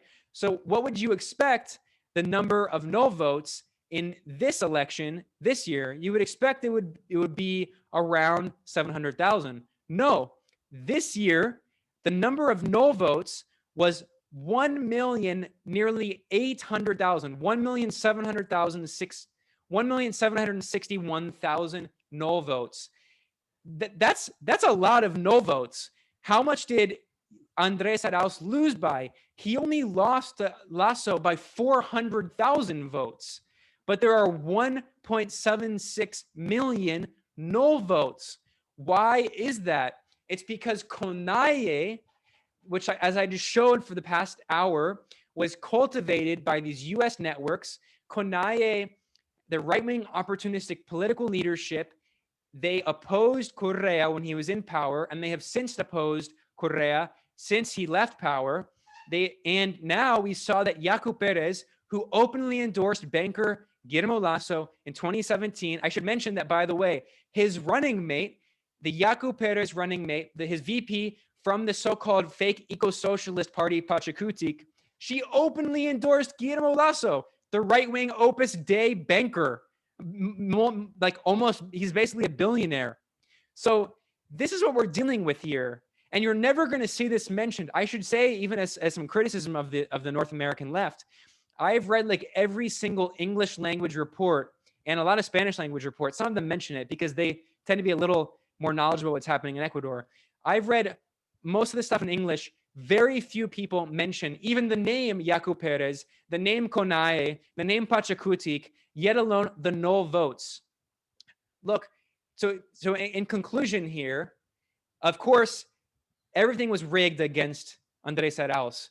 Andrés Arauz's campaign, they said that they have found 5,000 actas, which are like, it's hard. Those are like voting tallies. Like, it's very complicated. It's hard to explain what that is. It's like the groups of voting tallies. That's not 5,000 votes. That represents potentially tens or hundreds of thousands of votes that they say were tampered with. And so they're contesting that part, even though Andrés Arauz did admit loss, which I think was a major mistake. He didn't fight, which represents also a kind of weakness on his part. Andrés Arauz was very much a kind of like technocratic candidate like Luis Arce. So we're talking about like the second generation of these leaders. Evo Morales was a firebrand socialist, anti-imperialist in Bolivia, and Correa was also equally a revolutionary firebrand.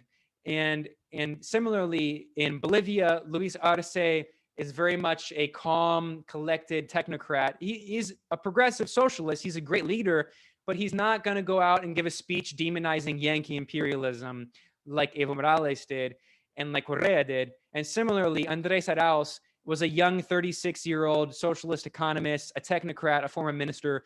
So there's stuff about that, about weaknesses in his campaign.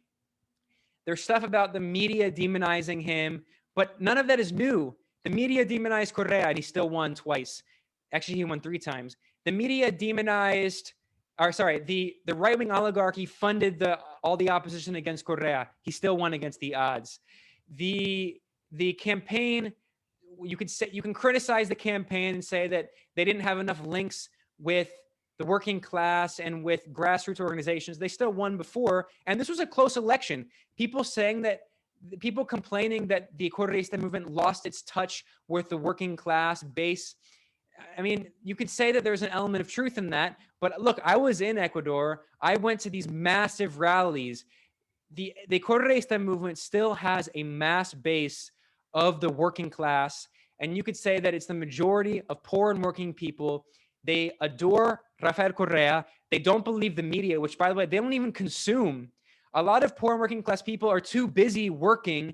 They're not the ones sitting around watching and reading the media all day. It's like the petty bourgeois and like the middle class and upper middle class forces of like the liberals who support Yaku Pérez.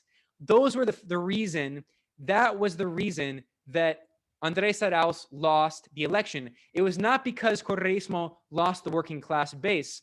You can see my interviews on the ground. I saw it with my own eyes. Polls show that poor and working class people still overwhelmingly support Correísmo. It was the middle class that Correísmo lost because they went over to the fake liberal left cultivated by these US intelligence networks and by big foundation money and by European government money, represented by people like Yaku Pérez and Konaye, who, by the way, in his campaign, Yaku Pérez openly called for legalizing abortion, which is a contradiction in the country. If you look at polls, only a small minority of people in Ecuador who are overwhelmingly wealthy and educated support abortion, whereas the majority of poor and working class people do not support abortion. The Correístas were very agnostic on the issue. They didn't openly campaign against it, but they were agnostic on it, whereas Yaku Pérez openly called for supporting abortion.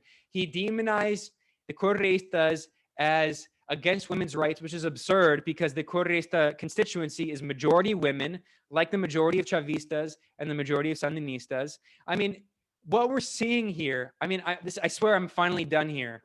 I know it's almost 2 hours. Sorry I went so long. Like, I didn't even realize, but like, hopefully you're all not bored to death. But what I'm trying to spell out here, the reason I went so long is I think this is extremely important. We have to take away the right lessons from what happened in Ecuador. Honestly, if Arauz had won and you asked me to speak, I would have spoken for 45 minutes and I would have been done and I would have taken questions.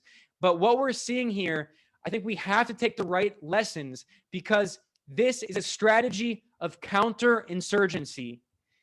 The US and also European Union forces, they have cultivated, just as they did it against Bernie Sanders' movement in the US, or as a better example, Jeremy Corbyn's movement in the UK. That's not to say that these movements were perfect. They both had their internal contradictions and problems, especially Bernie Sanders, who was very weak on imperialism. Don't get me started on that. I'm not saying that I'm like some fanboy of Bernie, but we saw in the United States how there was a concerted campaign, and I guarantee you, decades from now, we will learn about the involvement of intelligence agencies, just as we already know that intelligence agencies were involved in the campaign to demonize Jeremy Corbyn in the UK, portraying him as an anti-Semite, portraying him as a terrorist, portraying him as someone who's going to destroy the economy. I would highly recommend the reporting of Matt Kennard over at in the UK. He has a brilliant website, Declassified UK, and he did an awesome article with Mark Curtis, two of the only good reporters in the UK left, looking at how the the UK intelligence services were actively involved in dozens of media stories, which are totally fake stories that were weaponized to demonize and destroy Corbyn's movement. And like I said, that strategy in the New York Times and the Guardian and the Telegraph and the Times and look, working class and poor people aren't sitting around reading the New York Times. It's Corbyn had working class support. Well, actually, he lost working class support because of Brexit, which was a total disaster, which is a whole other thing. But the point is, this counterinsurgency strategy of using media propaganda and create cult and NGO money and big foundations, which are intelligence pass-throughs like the Ford Foundation, Open Society, and Rockefeller, which all are very active today in supporting the fake left and these liberal groups and pushing neoliberal identity politics, which removes class from anti-racism. Anti-racism is extremely important. The struggle for women's liberation and Black liberation and support for Latino rights and immigration rights, those are extremely important issues. But we've seen a counterinsurgency campaign that says that if you're a socialist, you're a brocialist, you're a racist, you're misogynist, you're against the environment. We've seen that same strategy weaponized against Jeremy Corbyn, against Bernie Sanders' movement, and now exported to Latin America. And it has been successful among like the 20% of like educated middle class Latin Americans who previously, before the pink, during and before the pink tide, they began voting for the leftist governments because the only options were all the corrupt neoliberals, the right-wing forces, or the new left-wing governments. The US and these billionaire foundations and intelligence agencies have recognized that their new form of counterinsurgency is the cultivation of these networks. I'm not only convinced by it, I mean, everything we do at the Grayzone is committed to proving this. That's like that. We didn't start as that, but like in the past few years, we've evolved into showing that because I really think that is the new strategy of imperialism. That's what we're living through right now. Capitalism is in crisis. Socialist movements in the past 20 years have been growing exponentially, especially since the 2008-2009 crash. We saw it in Latin America, and the capitalist class in North America and Western Europe and intelligence agencies recognized they had to create a new strategy. So just as during the first, and by the way, I swear, I'm done. The last thing that I'm going to say is this is and it's going to further intensify with the new Cold War. We're already seeing the cultivation of a fake social democratic left, respectable NGO left, with people who write for mainstream corporate media outlets, who are funded by big foundations like the Ford Foundation and Rockefeller Foundation and Open Society, which are intelligence cutouts, who also they demonize targets of imperialism in the global South. They call you an Assadist or a tanky or what authoritarian. Those are the forces that are going to be weaponized in the future in the new Cold War. Look, the reality is that the corporate media doesn't need to manufacture consent for the right wing, for the conservatives. They're already on board. They support war. They support imperialism. They support racism. They support neoliberal policies. The media and the NGOs have to, and the Democratic Party and their apparatus, they have to manufacture consent for self-identified progressives, a new generation of progressives, people who are into anti-racist politics, which is important, who are into feminist politics, which is important, who are into LGBT politics, which is important, but their strategy is intersectional imperialism, neoliberal identity politics, utterly removing class to such a degree where if you talk about class, you're a brocialist, you're a racist. If you talk about imperialism, you're a tanky, you support genocide, you're a genocide denier, you support the genocide against the Uyghurs, the fake genocide supposedly. So that is the new constituency for this propaganda. It's going to intensify as the US portrays China and Russia as evil new fascistic boogeymen. they're going to try to say that if you oppose a war on China and Russia, you're in a red-brown alliance, you're a misogynist, you're a racist, you're Islamophobic, just as in Latin America, this in Ecuador is a case study. I guarantee you the people sitting in Washington and New York and Brussels and London, they're looking at Ecuador and they're applauding. They have succeeded. This is the new form of counterinsurgency. Ecuador was a case study. It succeeded. It was not able to succeed in Bolivia. It did succeed in Ecuador, and we have to learn from it. It's extremely important. Thank you so much for bearing with me. I'm so sorry for going way over my time, but hopefully it was at least interesting. Hopefully you learned a bit, because you're not going to hear this from anyone else. All right, do we want to take questions?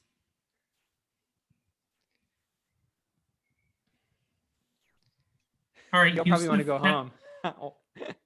Yusuf has his hand raised, so go ahead. Okay, thank you. I thoroughly agree with nearly everything you said. One quibble and one question. I wouldn't characterize Biden as a neoliberal. That's liberal when neoliberal comes from the European definition of liberal, which is usually applied to right-wing parties. Relatively speaking, Biden has revived some Keynesian economics. The neoliberal in the US, and it's more difficult to get more neoliberal than them, was Trump and the former Senate Majority Leader. So just a quibble, maybe you call it the new liberalism, where you have an aggressive foreign policy, but some Keynesian economics internally. Okay, second, maybe I missed it, or because I'm not familiar with the names in Ecuadorian politics, but I know that I think you alluded to, there was Ecuador had a progressive regime, and it made a 180-degree turn. I missed the reasons behind that turn. Yeah, well, that's really complicated too. I swear I'm going to actually give you a very brief. And just as a response to your comment, well, I would argue that Biden is still absolutely neoliberal, although we've seen a few attempts at a few Keynesian policies, but US politics is thoroughly bipartisan. It's totally neoliberal. There's basically no economic difference. What we have seen, I think, is because of COVID, which is a very unique moment historically, that the government has been forced to implement a small modicum of a few different redistributive policies with these checks. But I mean, Trump did it too. But we've also seen that Biden has continued with policies of extremely low interest rates in the central bank, which is basically just giving free money to banks, with the bailout of Wall Street, giving trillions of dollars to Wall Street and capitalists. I mean, we've seen the same kind of neoliberal economic program, also just ideologically, to the extent that neoliberalism is not just a political program, economic program, but also an ideology. Biden is thoroughly neoliberal. But I agree with you in two senses. With the COVID policies, and then the other thing is, because we're in a new Cold War, I think we're going to see the Democratic Party and even the Republican Party, along with some European neoliberal parties, I think they're going to start implementing a few more Keynesian policies, because there is now the so-called threat, in scare quotes, of China and also to an extent Russia, not economically Russia, but politically and militarily Russia. The new Cold War has already consumed US politics entirely. I mean, Biden just imposed a whole new round of sanctions, and they're like trying to push through a new war in Ukraine and all the stuff with Xinjiang and Taiwan and Hong Kong. And I think we're going to see that, just as during the first Cold War, the US capitalist class and the Western European capitalist class, more so, the classes in the relative countries, were forced to make concessions to the working class to provide a social safety net, welfare programs, even healthcare and education, in order to pacify the masses of people, to stabilize the country so they can wage imperialist war in the Soviet Union and international socialism. So as the new Cold War intensifies on China, and China, for whatever people think about its government, which it certainly has a lot of contradictions, but it still has a state-led government with state control over the commanding heights of the economy and of banking and infrastructure and other important parts of the economy. To the extent that that poses another model for other countries, especially in the global south, and to the extent that China more importantly, is working with countries like Venezuela, like Korea, like Cuba, like parts of Africa, to develop infrastructure, the more that intensifies, I think the more the Democrats and liberal forces are going to try to pretend to be Keynesians again. Let's not forget that Richard Nixon, he was the one who said we're all Keynesians now. Finally, getting back, briefly answering your question. So what happened is that the reason I didn't spend a lot of time talking about this is because I think people who know about Ecuador tend to know about Lenín Moreno and his betrayal, and also because I think it is a very important factor, but at the same time, I don't think it is one of the main factors in why Correísmo lost, because all you have to do is look at the no votes and see that there is more than $1 million. There was an increase of more than 1 million no votes between the last election and this election. And who is the one calling for no votes? It was Pachakutik and Konaye, which have grown substantially in the past few years. And Yaku Pérez has been, the fact that he got 20% of the vote in the first round shows that there has been a massive increase in this kind of liberal environmentalist left. Now, Lenín Moreno, he was a vice president of Rafael Correa, the former socialist president. And what happened is that he, like the former foreign minister of Uruguay, Luis Almagro, he was probably cultivated many years ago as an intelligence asset and infiltrated this progressive movement and was very patient. And it happens. Look at Philip Agee, one of the most epic, incredible people in human history, who infiltrated the CIA, and then he left and he fled to Cuba because he was secretly a communist, and then he wrote books exposing the CIA's programs. It happens. It's very rare, but what's very likely is that Luis Almagro, who was cultivated and or bribed with insane amounts of money. Even if they weren't cultivated by intelligence, which is likely, they might have just been bribed with tons of money by the United States.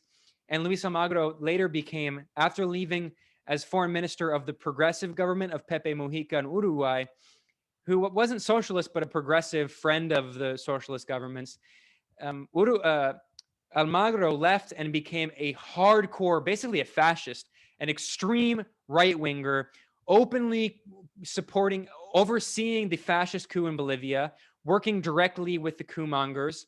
Also, Almagro has openly called for the US military to invade Venezuela. Almagro is now the head of the Secretary General of the Organization of American States and is, a total coup monger, right-wing fanatic, working with Juan Guaido, working with the Trump administration, working with the US government now. So just as he did a total 180 politically, Lenín Moreno had been a vice president under Rafael Correa. And if you want to understand, there's still a long-standing question about what happened with him. We don't know exactly why he did a total 180, because in 2017, Lenín Moreno was the candidate of Correísmo, and he won the election, although it was a close election. I should mention that even when Correa won his first election, and the first and second and third, all the elections were pretty close. It wasn't like Hugo Chavez. It wasn't like El Comandante Daniel Ortega of the Sandinista front here in Nicaragua, or it wasn't like the Movement Towards Socialism party in Bolivia. All of those parties are so popular, they win all of the elections with a substantial margin or even a landslide. In Ecuador, the elections have always been pretty close. I think that's partially, it represents the class dynamics of Ecuador, because Ecuador is a relatively richer country compared to Bolivia, which is a very poor country, and compared to Nicaragua and Cuba, which are very poor countries. Ecuador has had a substantial kind of bourgeoisie that is larger than in other countries, that is not just like the financial bourgeoisie represented by Lasso, but also like an educated kind of national bourgeoisie that is a little more liberal and is bigger than in other countries and speaks English or French and has family in Europe and the United States. That's bigger in Europe. That's bigger in Ecuador. Ecuador is a richer country, comparatively speaking. It's next to Colombia. Ecuador is a more educated country. It's more comparable with somewhere like Argentina, which is, you know, there are people in Ecuador who are kind of lighter skinned and identify more with Europeans. So the reality is that actually Correa, unlike Ortega, unlike Chavez, unlike Evo Morales, Correa came from a pretty privileged background. So he didn't come from like a working class background and the social movements. He was a technocrat who became he was an economist who realized that like socialism was correct, and he became a socialist. But, you know, that represents the kind of internal dynamics of Ecuadorian society and those contradictions. So Lenín Moreno, he was the vice president. And what happened is that Correa never had any sign that he was a traitor. They never realized it. But when Moreno won the 2017 election, he ran on a Correísta leftist platform. He ran on a platform promising to continue rejecting the IMF, continue in the ALBA alliance with Venezuela, Cuba, and Nicaragua, and Bolivia, continuing as the headquarters of UNASUR. He also ran on the ballot when he was running for president in 2017. There was a referendum on the ballot calling for Ecuador to end to make a new law banning people from using offshore bank accounts, cracking down on bankers like Lasso who use offshore bank accounts. So in 2017, people thought, when they voted for Moreno, they thought he was going to continue with the citizens' revolution of Rafael Correa. Of course, for some reason, he did a total 180. He left the ALBA, he left UNASUR, kicking out the headquarters. He took a $5 billion loan from the IMF, which Ecuador cannot pay off. He implemented neoliberal structural adjustment policies. He imprisoned and persecuted the Correísta leaders. He prevented even Andrés Arauz from using his own political party, banning that. He banned Rafael Correa from participating as a vice presidential candidate. He also he stacked the National Electoral Council, not only with the right wing, but also with members of the Pachakutik party, the fake left party of Yaku Pérez. In fact, the president of the National Electoral Council, appointed by Lenín Moreno, is a former MP from Yaku Pérez's party, Pachakutik, the indigenous party. And what was her job before she became a member of parliament for Pachakutik? She worked with the World Bank on their indigenous development programs with the World Bank. So we see that what happened is Moreno did a 180. I should also mention he betrayed Julian Assange. Julian Assange was given asylum and citizenship, Ecuadorian citizenship, by the Correísta government of Rafael Correa, the socialist government, and as like a form of an anti-imperialist symbol against U.S. imperialism and hegemony. And he was still affected, according to a UN working group with a legally binding opinion. Julian Assange was still legally detained under international law, and the UN working group on arbitrary detention called for Julian Assange to be released from the Ecuadorian embassy, and not only released but allowed compensation for the time he was held.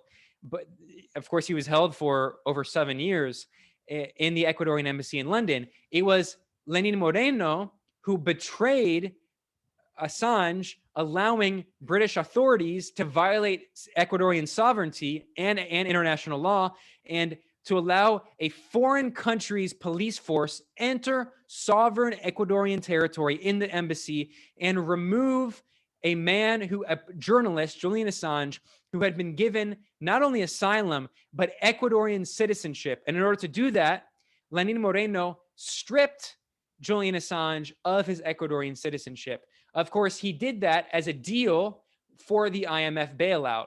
It was a quid pro quo, obviously.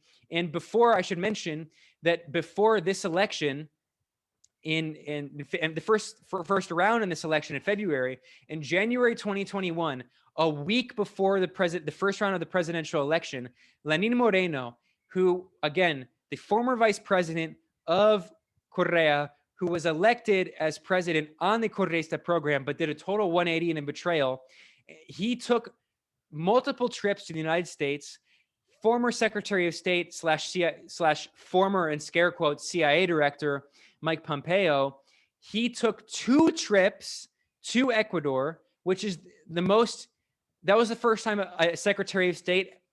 That was the most that a Secretary of State had ever visited Ecuador. It was 2 trips. I don't think that ever a Secretary of State had visited Ecuador. And Pompeo visited Moreno 2 times because Moreno is a total puppet of U.S. imperialism and clearly a U.S. intelligence asset who was bought off by U.S. bribes and is probably going to go live in exile in Florida. By the way, the corrupt former leader of Ecuador I mentioned, Jamil Maud, who was overthrown in 2000 after seeing the financial crash when Guillermo Lasso, when was his super economic minister, where is he living? In the United States. All of these corrupt Latin American leaders, what they do is they sell out their country, and then the U.S. promises them millions of dollars, and they move to the United States, and they live comfortably in a mansion, and they die. They die peacefully. That's what they all do. So, I mean, that's what Lenín Moreno clearly did, betraying his movement. And the last thing I was saying there is that we need to understand that under Mike Pompeo, to a degree we've never seen before, the CIA and the State Department merged. And I mean, before, of course, technically there are laws saying that the State Department and the CIA are not allowed to. I mean, that's bullshit. That's BS. Like, they're clearly, like, for a long time, the State Department and the CIA have been like that. Close. For people who are listening to this podcast later on, I have my fingers like wrapped around each other. But under Pompeo, they didn't even hide it. A former CIA director became the head of the State Department and worked very closely together, especially on Iran policy and Latin America policy and China policy. So Mike Pompeo took 2 trips to meet with Lenín Moreno, and they had all these PR photo shoots.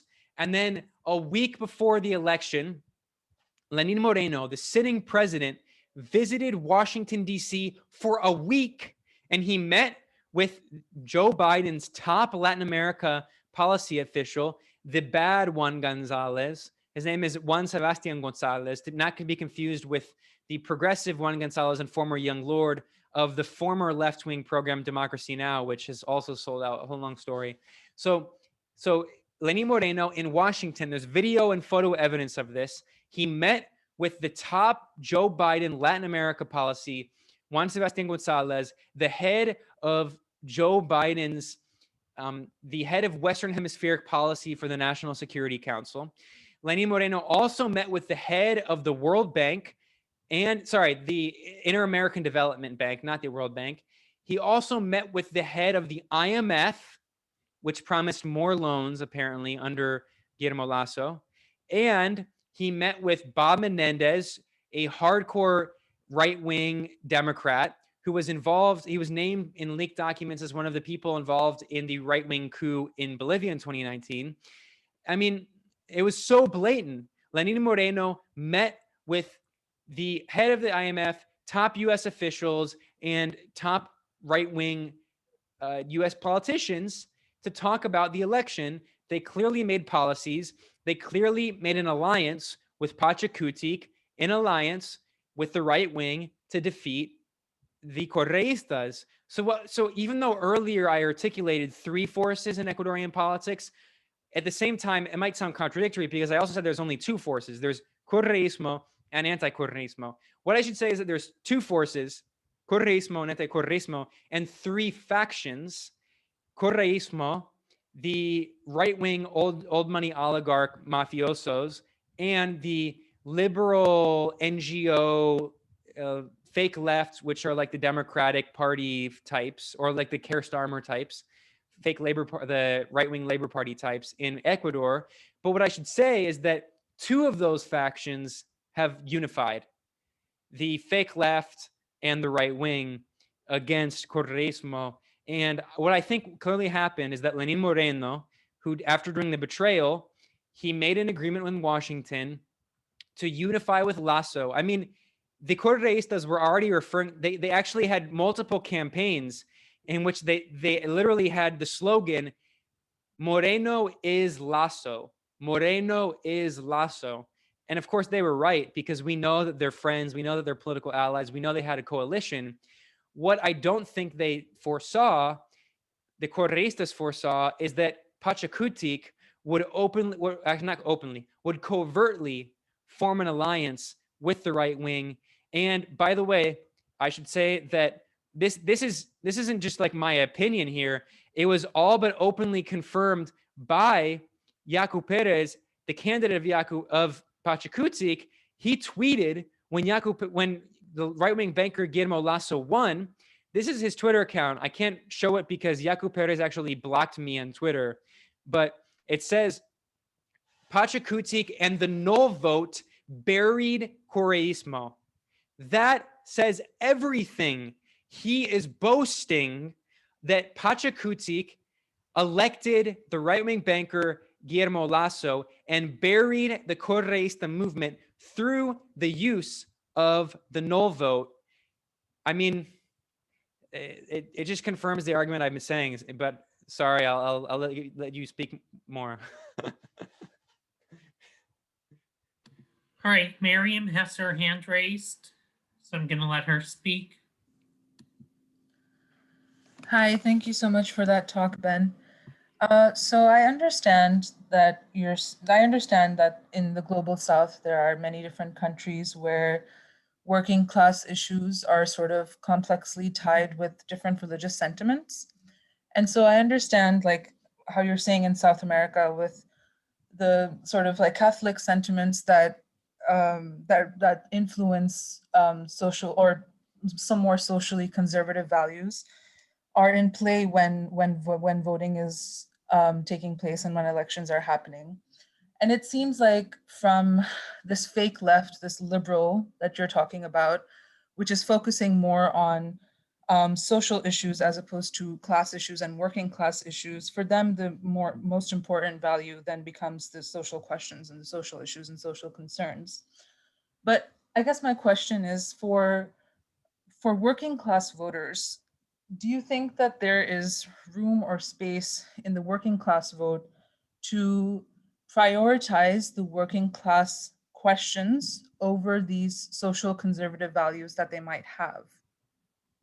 And so I guess what I'm trying to say is that if the working class vote in different countries in South America and even in Ecuador are also prioritizing the social conservative values over working class values or working class issues, then do you see there ever being like a marriage between socially progressive values and also class questions for the working class to mitigate the split between the left vote?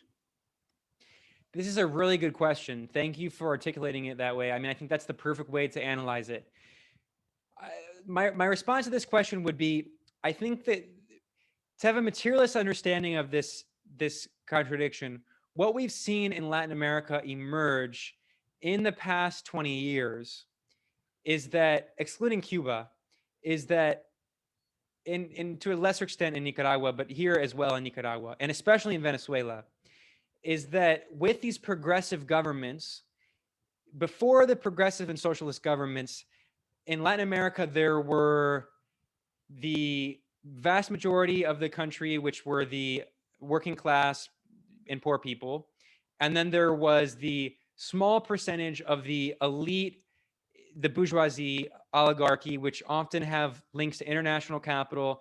Many of them are lighter skinned and are descendants of the colonialists, or they're descendants of migrants from Europe or other countries who came to Latin America with capital already, and then they developed a massive, like they developed more capital. And so like in Venezuela, the Juan Guaido's faction is run entirely by like the international capital types like Leopoldo Lopez, who's a descendant of like this like Norwegian oligarchs, like the Norwegian consul of the king, and like his family members are like all linked to every major corporation. But there's also like people who are like his former fake minister, fake Juan Guaido's fake ambassador to the UK, Vanessa Neumann. Her last name is Neumann. I mean, her family was from Europe. Her dad was actually a Nazi collaborator who then, even though he was actually Jewish, he was a Jewish Nazi collaborator, which says a lot about these people's politics. And then after World War II, he fled to, I believe he was from Czechoslovakia, and then he went to Germany. I wrote an article about this. He went to Germany, and then he pretended to be a Christian German and collaborated with the German government. And then after the war, in Germany, he ran a paint shop. And then after the war, he moved to Venezuela and ran a paint. He brought his capital and he monopolized the paint industry in Venezuela. And then he expanded into other industries. And now he's like a total oligarch. And his family, the Neumann family, have really controlled a huge part of the Venezuelan economy. So when Juan Guaido was appointed fake president by the United States, effectively, and by Western Europe and Canada, they selected Vanessa Neumann, being a representative of the bourgeoisie, to be ambassador to the UK. Vanessa Neumann is a liberal. Economically, she's extremely right-wing, but that's also what liberalism is. But she supports abortion. She supports like women's equality. She might even call herself a feminist. I'm not sure. So the reality is that your question is very important, but I think we have to understand the class dynamic in the sense that support for a lot of those policies are often reflective of class position. And what we saw is that in the past 20 years, a middle class emerged that had never existed to such a degree in the past. Now, that's not to say that like during the Cold War and the post-colonial era that there had never been a middle class, but the middle class was very small in most of Latin America. What we saw is the emergence of a significant middle class in Venezuela, in Bolivia, in Ecuador, in Brazil, here in Nicaragua. And there's a contradiction that emerges. That middle class, it begins to adopt more liberal social policy, which I support. I 100% support LGBT rights, abortion, etc. The reality is that those policies often go along with people who move into the middle class, become college educated, and their friend circles change, and they travel more and become a little more cosmopolitan, and begin adopting socially liberal policies, and often at the same time begin adopting more right-wing economic policies. And this is a contradiction we saw emerge throughout Latin America. And it was a force, along with US meddling, which I would say was one of the key forces in overthrowing a lot of these progressive governments in Latin America. So in Brazil, for instance, the Workers' Party, which was never really super radical, it was a social democratic developmental nationalist party with an anti-imperialist foreign policy.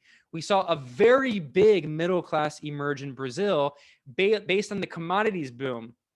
Brazil has is the fifth or sixth biggest economy in the world, the fifth or sixth biggest country in the world in terms of population. And it has big mineral reserves and gas reserves and other resources. And during the commodities boom, Brazil's economy was skyrocketing, and there was a huge middle class that emerged. And a lot of that middle class, they became critical of the Workers' Party and redistributive economic policy.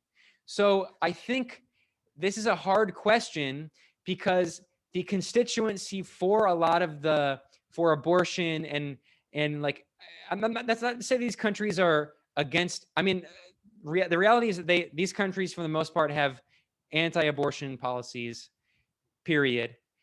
I should mention, however, that in Venezuela and Nicaragua, under the socialist governments, a woman has never been imprisoned for an abortion. Unfortunately, however, it is true that it's not easy to get an abortion. It is possible. I know people here in Nicaragua who have gotten abortions. It's known that there's like an underground abortion scene, which is of course not as safe as it should be, but it exists and the government allows it to exist, doesn't crack down on it. And no, under the Sandinistas, since they came back in 2007, no woman has ever been imprisoned. Whereas in neighboring El Salvador and neighboring Honduras, women have been imprisoned for life for abortion. So we should understand that like it's not like these socialist and revolutionary movements they're not like throwing poor women in prison for abortion, but they're not legalizing abortion. In Ecuador, what's interesting is in this election, Andrés Arauz actually tried to broach the topic and he suggested decriminalizing abortion, not legalizing, but decriminalizing abortion, which I think is an interesting foot in the door for a working class constituency, which is still very Christian and not supportive of abortion, according to polls. And in terms of LGBT rights in Ecuador, there's much more progress in that. And here in Nicaragua, there's much more progress for LGBT rights. And in Venezuela, it's the same. Abortion is still very much a very controversial issue. And I don't see that becoming a mainstream issue in the near future with these movements. So it's a really hard question. And I'm glad you framed it that way. I think that we as socialists and progressives, we should not make an artificial divide between women's rights and abortion and LGBT rights and environmentalism on one side and socialism. Of course, we should be saying the opposite. As socialists, we support all of these policies and they should be part of a socialist program. But I think what's unfortunate is that we've seen such a concerted effort to divide those issues from each other that among working class people in their minds, it's become divided to an extent. And that leads to the candidate right now in Peru, the same night of the vote in Ecuador, which was very sad, on the same night, there was a vote in Peru, which was very surprising, of this candidate, Pedro Castillo, who basically is a communist. I mean, they don't, for strategic reasons, which is a good idea, they don't, because of the history of the communist insurgency, of the Tupac Amaru armed militant wing, and also Shining Path, which is a whole long complex thing and whatever, I don't have time to get into. But in Peru, there's a whole long controversy for that. But surprisingly, a candidate who represents an openly, explicitly revolutionary socialist party that calls itself socialist and calls itself anti-imperialist, that supports Venezuela, Nicaragua, and Cuba, he won in the first round, Pedro Castillo, running on a workers campaign against abortion. And honestly, the sad reality is, I want to admit it, but like I don't want to admit it, but the sad reality is that he also ran and like against like feminism. Like, but the thing is, like, he's not saying that like we should like take away women's rights, but he's like, he ran in like basically I'm not gonna lie, he ran in a campaign saying like the elite liberal cosmopolitans want to keep taking away our workers' rights, and we need to like go back to like workers' traditional values, which is not great. And by the way, he's from like a very poor working class, very dark skinned community. This isn't like the like white working class whatever thing. No, this is like it's complicated, and it's unfortunate that it's become such a huge contradictory issue. But what I will say, the final note I'll end on here, is that the reality of these revolutionary movements when they take power is women play a key role. I would say the key role.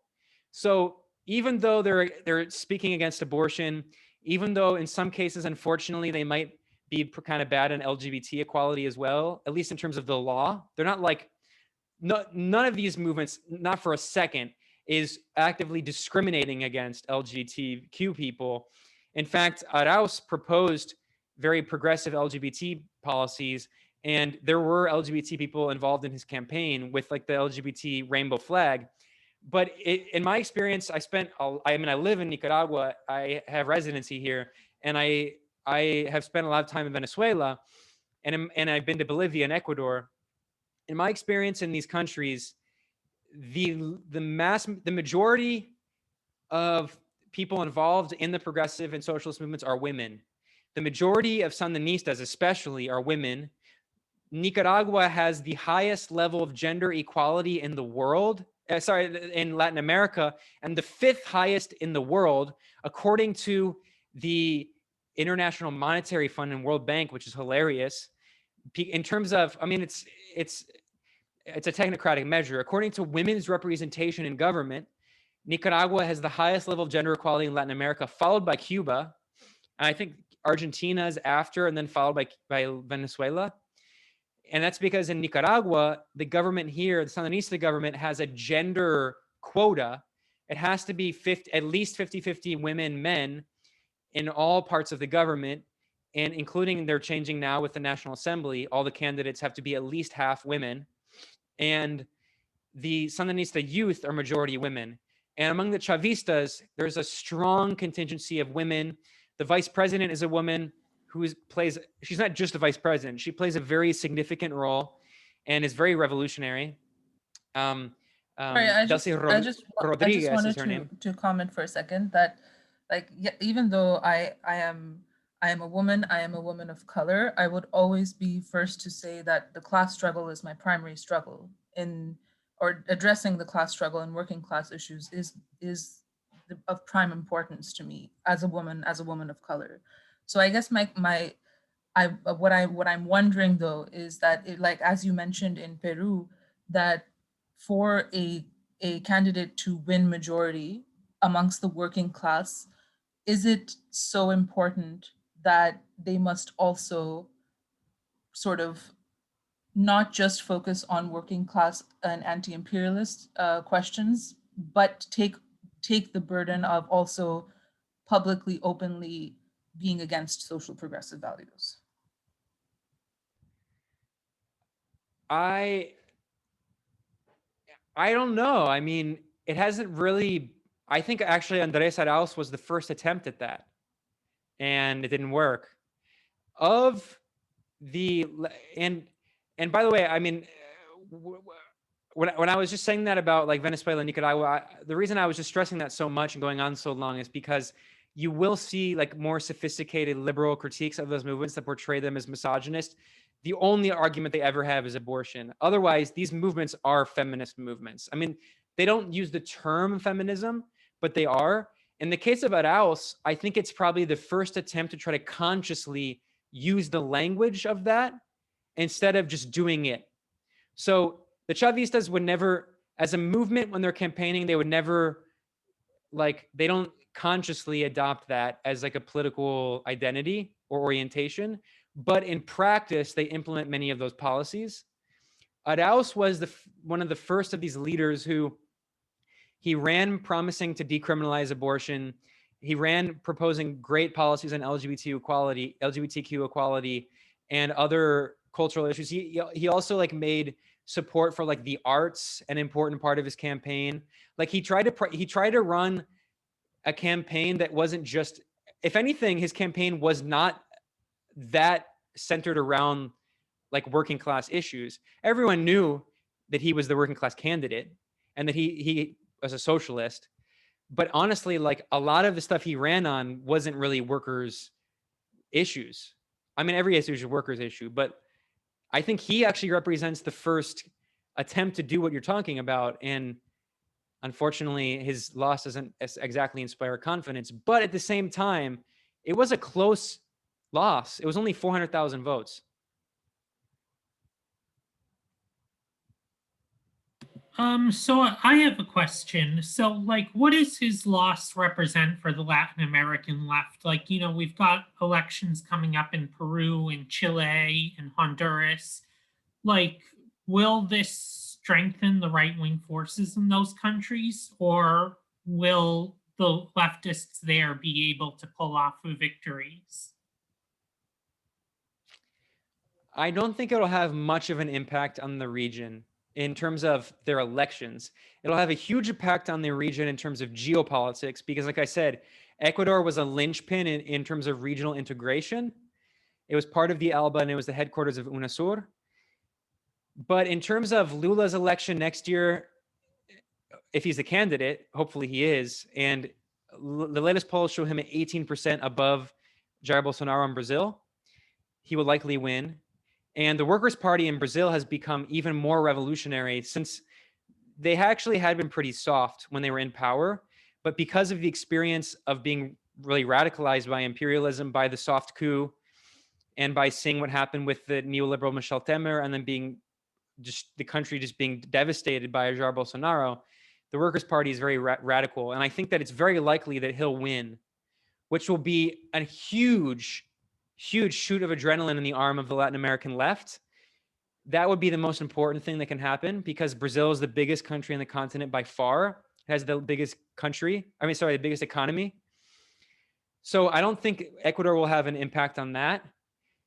I think Ecuador will have more of an impact on Argentina and Mexico, because related to Mariam's question, which is a really good question and it's a complicated one,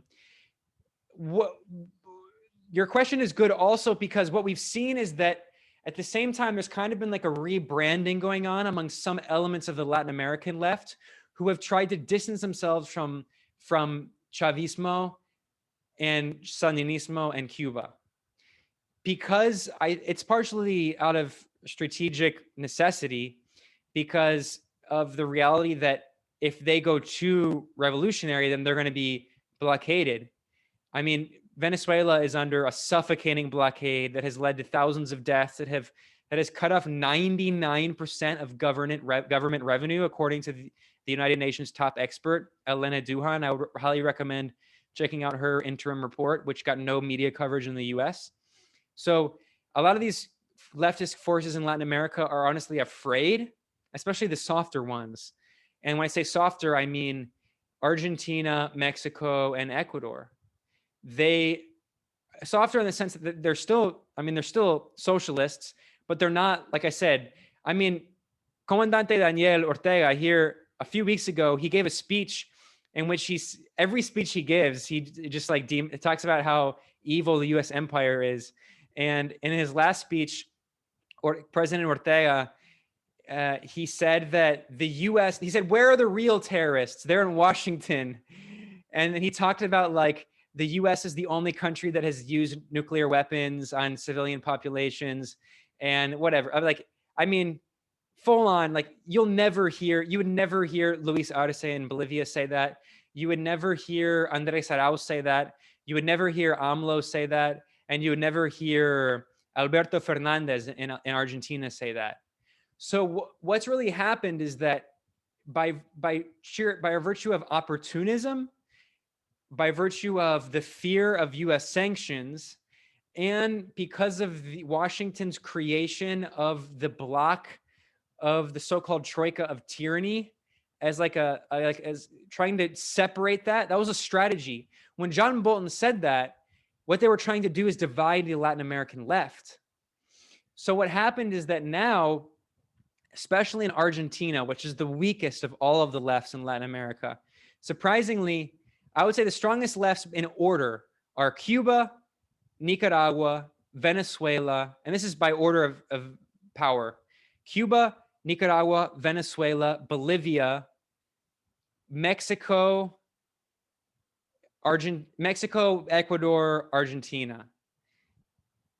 Oh, Brazil's in there. Brazil would probably be above Ecuador. Brazil would be after Bolivia, in the sense that in Cuba, Venezuela, and Nicaragua, the left cannot be defeated electorally. It can only be defeated by coups, which is why the US has tried so much to overthrow the government violently. And that's why the US singled out them as the so-called troika of tyranny, to try to divide the Latin American left from the other countries where the left has been defeated electorally. So in Argentina, the left actually is very divided, and Alberto Fernandez in the UN, his government actually recently voted against Venezuela, which is a horrible, I mean, that was a huge scandal in Argentina and in the Latin American left, and people are really pissed off at Alberto. And I have contacts inside the government in Argentina who I talk to for stories sometimes, and they were so angry that they, including one of them who, she's public with her criticism, the former ambassador to Venezuela of Argentina and the former ambassador to Russia, she resigned her post in protest and criticized the government publicly. And she told me, she said the right wing of the coalition is in power in Argentina, the right wing of the left. And so the point is that this will be a sign to them, to the opportunistic forces, that we can't be too left wing. We have to continue being more moderate, and we have to you have to criticize Venezuela, Nicaragua, and Cuba. And there was this journalist, a left-wing journalist in Argentina, who wrote this article calling for creating a Mexico City, La Paz, Buenos Aires axis. And so what he was trying to say is that they should create a new progressive axis which distances itself from Havana, Caracas, and Managua, the so-called troika of tyranny, the troika of resistance. And this guy does not represent mainstream Argentine left-wing politics, but it represents a force within within Latin American left-wing politics. And he says that we should create a new left that is more liberal and embraces these policies, but is explicitly not socialist. It's not a socialist left. It's a liberal left. That's new. In Latin America, the liberal left hasn't really existed. There's only been the right-wing neoliberals and fascists like Pinochet, which, I mean, it's the same thing, and the revolutionary left, because the only left that it's because of the model of Cuba and Nicaragua. The only socialist governments in Latin America that ever came to power until Hugo Chavez, who did a failed coup, were Cuba and Nicaragua. And so it's not a coincidence that those are the three countries with the strongest lefts, Cuba, Nicaragua, and Venezuela. And it's not a coincidence that those are the countries that have been singled out by the US to try to divide Latin America, the left. So in the most important takeaway from the most important effect of this loss of Arauz is, I think, that it might actually encourage the softer left in places like Argentina and Chile and Uruguay and Paraguay and Dominican Republic and a few other countries. They will probably try to distance themselves more from socialism. And then in terms of Chile, it's hard to tell where it will go. Anyone who says they know where it's going to go is lying, because there's no precedent for a left-wing government in Chile since Allende. It could go in any direction. What I will say is that what's very interesting and very surprising and a good sign from Chile is that the number one candidate right now in polls is from the Communist Party of Chile, which is not like the Communist Party of Chile is like what the Communist Party of Italy was like during the Cold War. They gave up armed struggle and revolutionary violent struggle, and they became a parliamentary party, but they're still a socialist party that believes in the struggle toward communism, and they're still deeply anti-imperialist, which is the most important thing in Latin America. And in Chile, the Communist Party actually has a significant base, and it has a base among the student movement. There's a young leader, Camila Vallejo. There might be a chance that one of you might have seen her. She became like a celebrity during the movements against the neoliberal reforms in 2013, when the neoliberal government, which, I mean, that's what Chile has always had, a neoliberal government, even under Michelle Bachelet, who is from the Socialist Party. The Socialist Party of Chile is like the Socialist Party of France. It's a centrist party. And Michelle Bachelet, the only reason she supported policies that were in support of Latin American integration is because when she was in power, all of her neighbors had socialist or progressive governments. So it was a matter of realpolitik. But since she left power, she has shown herself as the head of the UN Human Rights Commission, as an ally. She worked closely with Hillary Clinton. The Socialist Party in Chile is not socialist. It's horrible. The Communist Party is actually like a socialist party and is very good and has a strong support base. And Camila Viejo was one of the main leaders of the student movement when it was very violent, and was on TV a lot and has built a support base. And she's very principled. She refused to leave the Communist Party, even though all the other parties offered her, like, I'm sure they offered her tons of money and like prestige, and she could have been a big politician, but she's still a leader of the Communist Party. So it's not far-fetched to see that the Communist Party could actually win the presidency in Chile, which would be incredible, of course. But of course, if they have a two-round election too, and if the Communist Party can't win in the first round, which is not likely, I mean, all of the forces of reaction are going to unite against them to try to destroy them and strangle that baby in the crib. So we'll see. As for Peru, Peru is a whole new ball game as well, because Peru has a history of the fascistic Fujimori regime, which was basically the most similar to Pinochet. He was elected, but when he became elected, he dissolved parliament. And with the backing of the US, he waged a terrorist war against the left with the excuse of cracking down on the insurgency of the Maoists of the Communist Party of Peru, which there's fights over who calls themselves the Communist Party of Peru, but it's known popularly as Shining Path. And he used the insurgency, which, I mean, they had some crazy tactics as well, and they like waged war on the left. It's very bloody, but there was like basically a fascist regime in Peru under Fujimori, and he actually alienated the middle class, which is a lesson for in Latin America. If you alienate the middle class on the right wing, you're going to eventually lose power. And now his daughter is the candidate, the second place candidate. So in Peru, we have basically a choice between someone who's basically a communist. Like, I mean, the candidate Pedro Castillo, like, he's not just a socialist, he's a full-on revolutionary. He led a strike recently of teachers, a massive popular strike in Peru. And that's why he became so popular.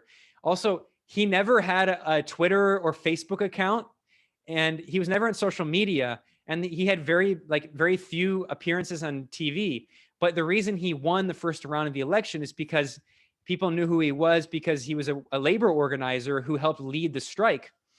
And so it's going to be between a revolutionary anti-imperialist socialist on one side and basically a fascist on the other side, the daughter of Fujimori, the second place candidate in Peru.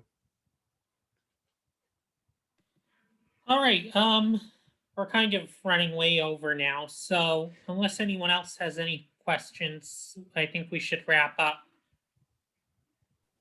I just had a quick question. Ben, I have read several of your articles, and I'm like, it's so great to hear so much information kind of. Certainly there's a lot that I'm going to be digesting and probably going down a lot of probably too Google much rabbit holes. No. I mean, it's super informative and I was super engaged, but I will certainly be going on many internet rabbit holes. Something that I was kind of asking about was like, thinking about was like, how can we take this knowledge into like actual practice? Because I feel like a lot of these issues are very inaccessible to me as like a relatively not powerful like American citizen and like trapped at home in America. The lesson is simply, it's a lesson that a lot of people on the left have realized, is that, look, there are two responses to this insurgency tactic, counterinsurgency tactic I'm talking about. There is the response, which is the neoliberal identity politics and the emptying of anti-racism and feminism and LGBT liberation, which are all very important struggles of class politics. Of course, we as socialists should absolutely defend those movements and those struggles and combine them with class politics because they're not contradictory. There is also the other response of people who, which is understandable, but they sometimes go to like the workerist kind of extreme and say like, none of that matters. The only thing that matters is the working class. But then I would say like, well, what is the working class? Because especially now when like we no longer have the industrial proletariat and labor is feminized, especially, and also labor is racialized, especially in the United States. If you look at immigrants do the majority of hard labor on the southern border in terms of food production, and not just food production and farms, but also like meat production. And with the COVID pandemic, it's been horrible to see. Also, like feminization of labor is still very much an issue with domestic work. And when I say domestic work, I don't just mean like cleaning. I mean like child care, which is extremely important for any country, and our country's privatized. So like we don't have social child care. So a lot of these things, I mean, what we should be doing is, of course, we should make sure that those struggles maintain combined and fight back against the cynical campaign to make an artificial divide between feminism, anti-racism, and LGBT liberation on one side and socialism on the other. And I think, look, like we also should understand that this is counterinsurgency. I mean, we have been saying this at the Grayzone. Like I think that we need to use this as our language. I think it actually helps people understand what's happening. People know about COINTELPRO. This is the new COINTELPRO. The capitalist class in these Western capitalist countries recognize, they're not dumb, that they're in serious crisis. Donald Trump was president. They're actually, I mean, I don't think that like the January 6th thing was like an attempted fascist coup. It was much more, people jokingly call it the beer belly putsch as opposed to the beer hall putsch. But at the same time, it does represent something scary. I mean, fascism is growing. I mean, they were fascists. I'm comfortable calling them fascists. I don't think that they were close to like taking power and that like we need to unify with the liberals and crack down and impose another Patriot Act. No, all of those things are extremely bad for the left. But I do think that it's true that we are seeing the emergence of an actual fascist movement in the United States because fascism is a response to failed revolution. When these neoliberal forces tell everyone to just keep eating crap, never, there's no alternative. There can never be a progressive program for healthcare, for education. You'll never have it. This is all you can have. In fact, all it will do is maybe get worse, and all the Democrats will do is maybe help it slightly prevent it from getting worse. And the only thing that we can do is fight racism and feminism, as if you could actually fight racism fight racism and sexism, as if you could actually do that without class politics, because a majority of Black and brown people in the United States and in Western Europe are working class people, and a majority of women are working class. Like the cynical campaign is a form of counterinsurgency because look, the Democratic Party and also the Labour Party in the UK and the Socialist Party in France, which barely exists as a force, and you can go down the list, they can't win an election anymore because they don't have class politics. Everything, of course, the Republicans and the conservatives, like the Tories in the UK, they abandoned class politics long ago. They've never had their politics are the class politics of the bourgeoisie, of the capitalist class. So what's happened is, as Western bourgeois democracy has been emptied of class politics, the only thing left that people have turned to is identity politics and culture war. And that's true not just for the liberal Democrats, but with a capital D, but also the Republicans. They're just as much using identity politics. White nationalism, what is that other than identity politics? That's the original identity politics. I mean, what is male chauvinism other than identity politics? But the thing is, identity politics, when it's done in that narrow neoliberal way, it's the opposite of class politics. Class politics includes anti-racism and feminism. So I think we should realize that what's happening is part of the same counterinsurgency campaign. And just as we can see like US aid money and the National Endowment for Democracy, which is the CIA, and we can see the US backed coup in Bolivia exploiting all of this. I mean, let's not forget, on the night of the coup and the week of the coup, in the lead up to the coup in Bolivia, there were media reports claiming that armed gangs ordered by Evo Morales he was ordering gangs to rape women. It's the same thing that they said about Muammar Gaddafi, that he was giving Viagra to his soldiers to rape women. Like, this stuff is the most cynical, ridiculous propaganda. But it's easy to see that's counterinsurgency when it's done in the global South. But I think the most important thing we can do in the global North, as socialists, is point out that it's the same thing they're doing in the global North, and that it's the same institutions, actually. It's the Ford Foundation, the Rockefeller Foundation, Open Society, the Democratic Party, MSNBC, CNN, and all the NGO complex, the nonprofit industrial complex. So there's a lot of connections we can make. And the reality is that what we can learn from Latin America is that the working class movements, the progressive movements that win and can take power, are the movements that are socialist and anti-imperialist first and foremost, of course, but are also, they are, of course, anti-racist and feminist, but they might not do it in like the most kind of like toxic, like Democratic Party style. All right. I want to thank you so much, Ben, for giving this talk. It was really informative and educational, and I personally learned so much.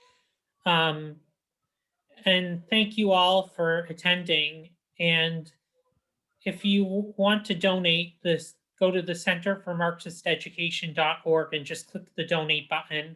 We also need help looking for a new space. So if you have any leads for anything in the Cambridge area, that would be very helpful for us. Anyway, thank you again so much. It was my pleasure. Thank you all so much for being so patient. I'm sorry for flooding you all with so much information, but you know, I get excited when I talk to crowds like this, because you know, you can actually get into like a materialist analysis of what's going on. A lot of, you know, as a journalist, a lot of times when I talk, it's just like what's happening at the political surface, as if you can understand what's happening without the deep historical materialist analysis. All right. Thank you. Take care, everyone. Bye.